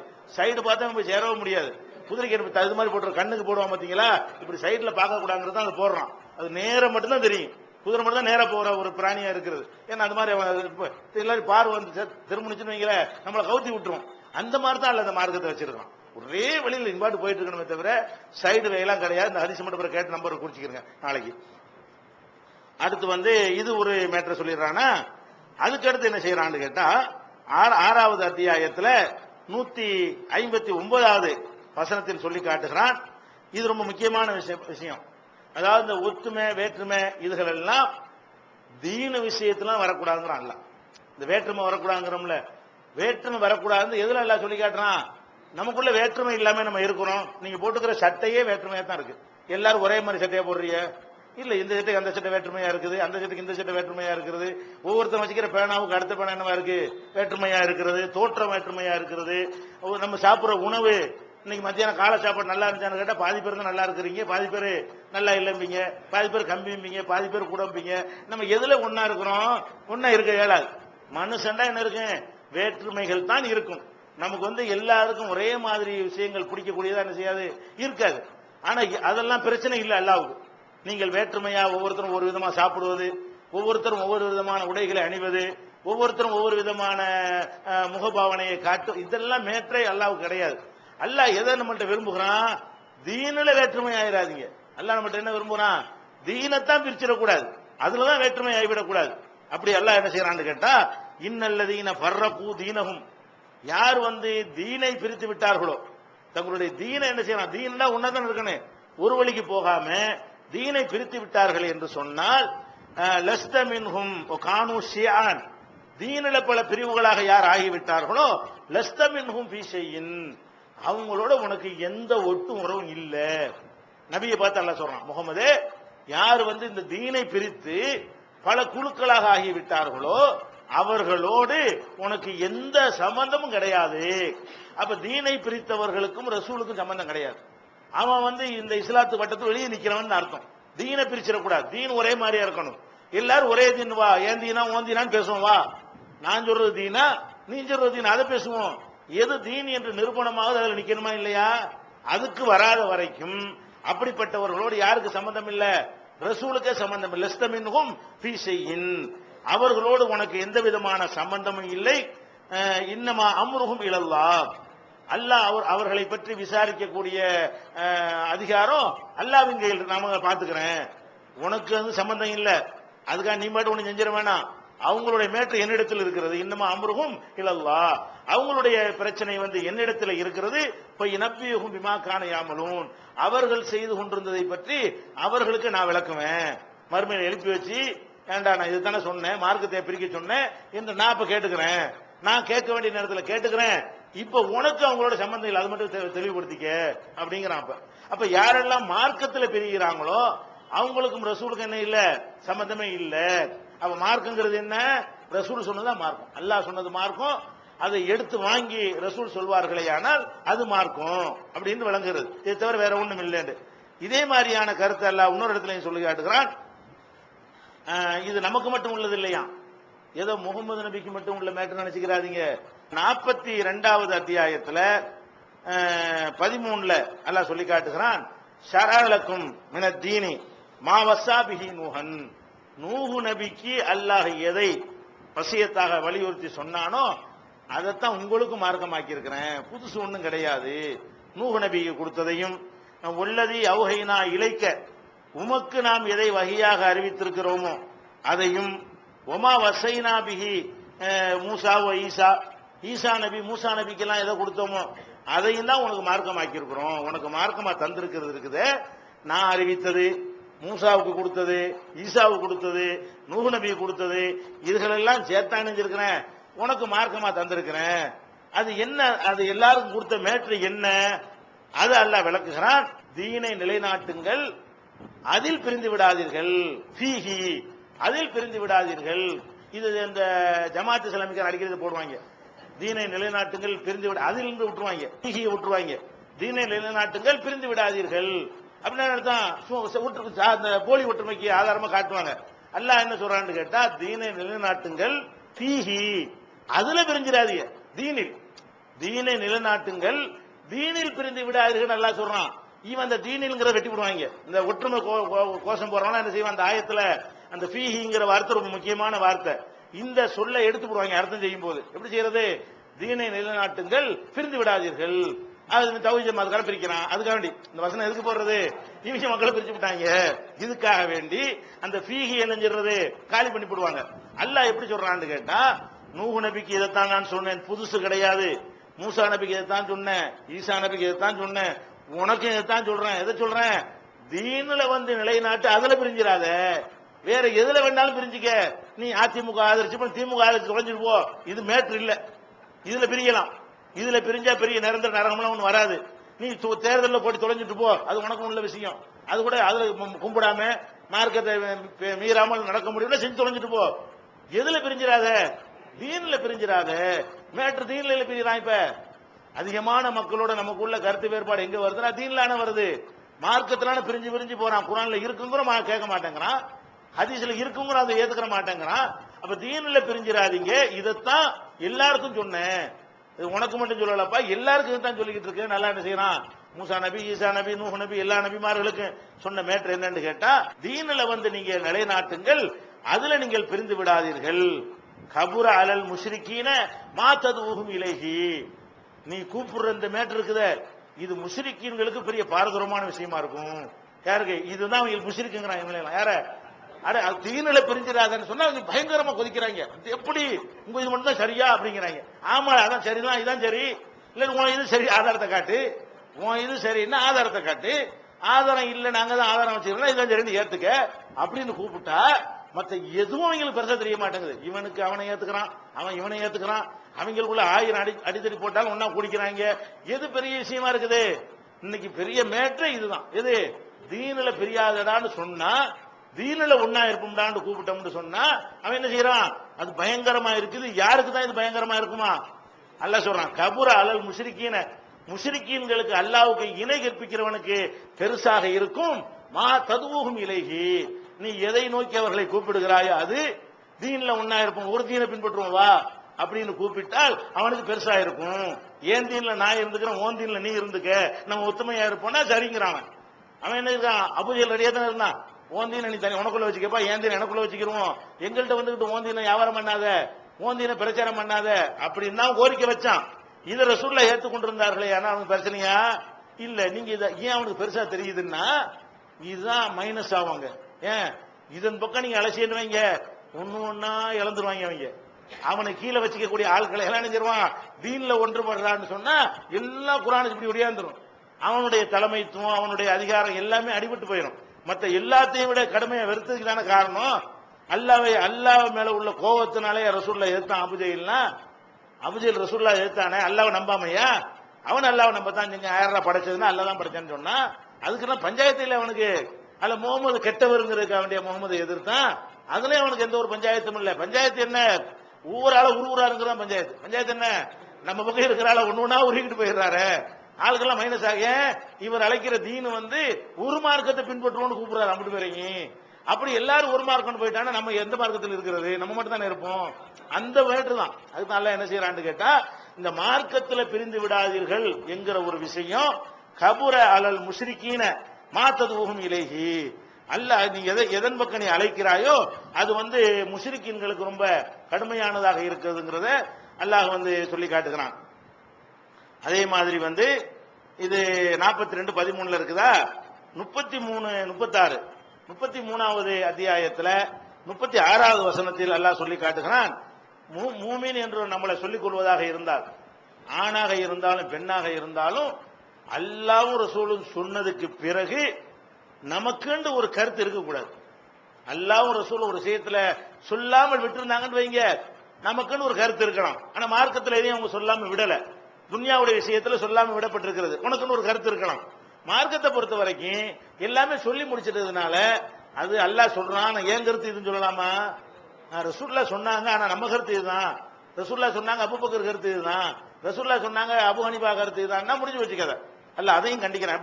எப்படி கண்டிக்கிறான்னு கேட்டா, ஒமா கானலி மூமினின் வலா மூமினத்தின், இறை நம்பிக்கை உள்ள ஆணாக இருந்தாலும் பெண்ணாக இருந்தாலும், இதா கலல்லாஹு வ ரசூலுஹு அம்ரன், அல்லாஹ்வும் ரசூலும் ஒரு விஷயத்தை பற்றி முடிவு செய்து விட்டால், ஒரு விஷயத்தை பற்றி சொல்லிவிட்டார்கள் என்று சொன்னால், ஐயகூன லஹுமுல் ஹியரத்து மின் அம்ரிஹிம், அவங்களுடைய காரியங்களில் அவங்கள் என்று சுய விருப்பம் கொள்வதற்கு உரிமை இல்லை. அல்லாஹ் ரசூல் ஒரு விஷயத்தை முடிவு செய்து விட்டார்கள் என்று சொன்னா, எந்த மூமினாக இருந்தாலும் சரி, அதுக்கு மேல அவங்களுக்குன்னு ஒரு ஏன் கருத்துன்னு ஒண்ணு இருக்க முடியாது. ஏன் கருத்துங்கிற மேட்ரு இஸ்லாத்தில் என்ன இல்ல, தீன் விஷயத்தில் கிடையாது. மூமின்களுக்கெல்லாம் கிடையாதுன்னா உங்களுக்கு மட்டும் கிடையாதுன்னு அர்த்தமா? இமாம்களும் மூமின் தான், அவருக்கு தான் கிடையாது. சஹாபி மூமின் தான், அவருக்கு தான் கிடையாது. மூமின் என்று சொன்னால் அவருக்கு சுய விருப்பம் கிடையாது. அல்லாஹ் ரசூலும் சொன்ன பிறகு என்ன இல்ல, அல்லாஹ் ரசூல் 20 ரக்காத் தான் தொழுதாங்க, நாங்க 8 தான் தொழுவோம் உமர் இல்லன்னு சொன்னா கூட அவர் அந்த ரைட் அவருக்கு இருக்குதா? அவர் மூமினா இருந்தா இல்ல தானே. அப்ப மூமினாக இருப்பார்களே, ஆனால் அவங்களுக்கு என்ன கிடையாது, அவங்களுக்கு ஒரு ரைட் எடுத்துக்கொள்ள கூடாது. அது யாரா எவ்வளவு பெரிய ஆளா இருந்தாலும் சரிதான். மூமினான ஆணா இருந்த இதை சொல்லும் போதே முதல் மேற்ற சஹாபி தானே அடங்குவாங்க. இதுல அடங்குறத யாரு? இது இறங்கக்கூடிய காலத்துல அவங்கள சில பேர் கட்டுப்படாம போனது தானே இது இறங்கவே செய்யுது. அப்ப மூமினானவர்களுக்கு அதிகாரம் இல்லைன்னு முதல்ல யாருக்கு அதிகாரம் இல்லைன்னா சஹாபிக்கு இல்லைன்னு அர்த்தம். ஏன்னா இறங்குனது முதல்ல அவங்களுக்கு தான், அவங்கள குறித்து தான், அவங்கள உள்ள ஆளுக்கு அதிகாரம் இல்லைன்னு சொல்வதற்கு தான் இறங்கியது. அவங்களுக்கு இல்லாதனால நமக்கு இல்லை, நமக்கு இல்லாதனால அவங்களுக்கு இல்லைன்னு ஆகல, ஃபர்ஸ்ட் அவங்களுக்கு தான் இல்லை. அப்ப எப்படி சஹாபியை நீங்க பின்பற்றுவீங்க? அல்லாஹ் என்ன சொல்லி காட்டுறான், மாகான் அலி மூமினின் ஒலா மூமினத்தின், மூமினான ஆணாக இருந்தாலும் பெண்ணாக இருந்தாலும் அவங்களுக்கு கிடையாது. என்ன கிடையாது? இதா கலல்லாஹு ரசூலுஹு அம்ரன், அல்லாஹ்வும் ரசூலும் ஒரு விஷயத்தை முடிவு செய்து விடும் பொழுது, ஐயக்கூன லஹுமுல் ஹியரத்து மின் அம்ரிஹிம், அவங்களுடைய காரியங்கள்ல சுய விருப்பம் கொள்ளக்கூடிய உரிமை அவர்களுக்கு கிடையவே கிடையாது. சொல்லிவிட்டு ஒமை யாசில்லாக வ ரசூலஹு, அல்லாஹ் ரசூலை யார் மீறுகிறார்களோ, அல்லாஹ்வுக்கும் ரசூலுக்கும் யார் மீறி நடக்கிறார்களோ, ஃபக்கல் அல்ல லலாலம் பஈதா முபீனா, அவங்க தெளிவான வழிகேட்டுக்கு போய்விட்டார்கள். நான் உன்னை சொன்ன பிறகு எனக்கு இந்த கருத்து இருக்கு, அந்த பெரியாருக்கு அந்த கருத்து இருக்குது, இந்த மகானுக்கு இந்த கருத்து இருக்கு என்று யாராவது சொல்வார்களே, ஆனால் அவங்க சாதாரண வழிகேட்டுக்கு போகல, தெல்ல தெளிவாக பகிரங்கமான வழிகேடு. இதுக்கு பெரிய ஆதாரம்லாம் தெரிய தேவையில்லை. லலாலன் மட்டும் சொல்லாம லல்ல லலாலன் முபீனா, தெல்ல தெளிவான வழிகேட்டை அவர் அடைந்து விட்டார்கள். கண்ணை மூடிக்கிட்டு பார்த்தாலே தெரியும் இது வழிகேடுதான் சொல்லி. பெரிய அளவுக்கு மூளையை செலவழிக்க வேண்டியதில்லை, கசக்க வேண்டிய தேவையில்லை. என்ன அல்லாஹ் ரசூல் மீறினா அதான வழிகேடு. அந்த மாதிரி சுய விருப்பம் கொள்ளக்கூடாது என்பதையும் அல்லாஹ் சொல்லி காட்டுகிறான். இதெல்லாம் அல்லாஹ் அந்த குர்ஆன் ஹதீஸை தான் பின்பற்ற வேண்டும் என்பதற்காக வேண்டி அல்லாஹ் சொல்லக்கூடிய சில வசனங்கள்.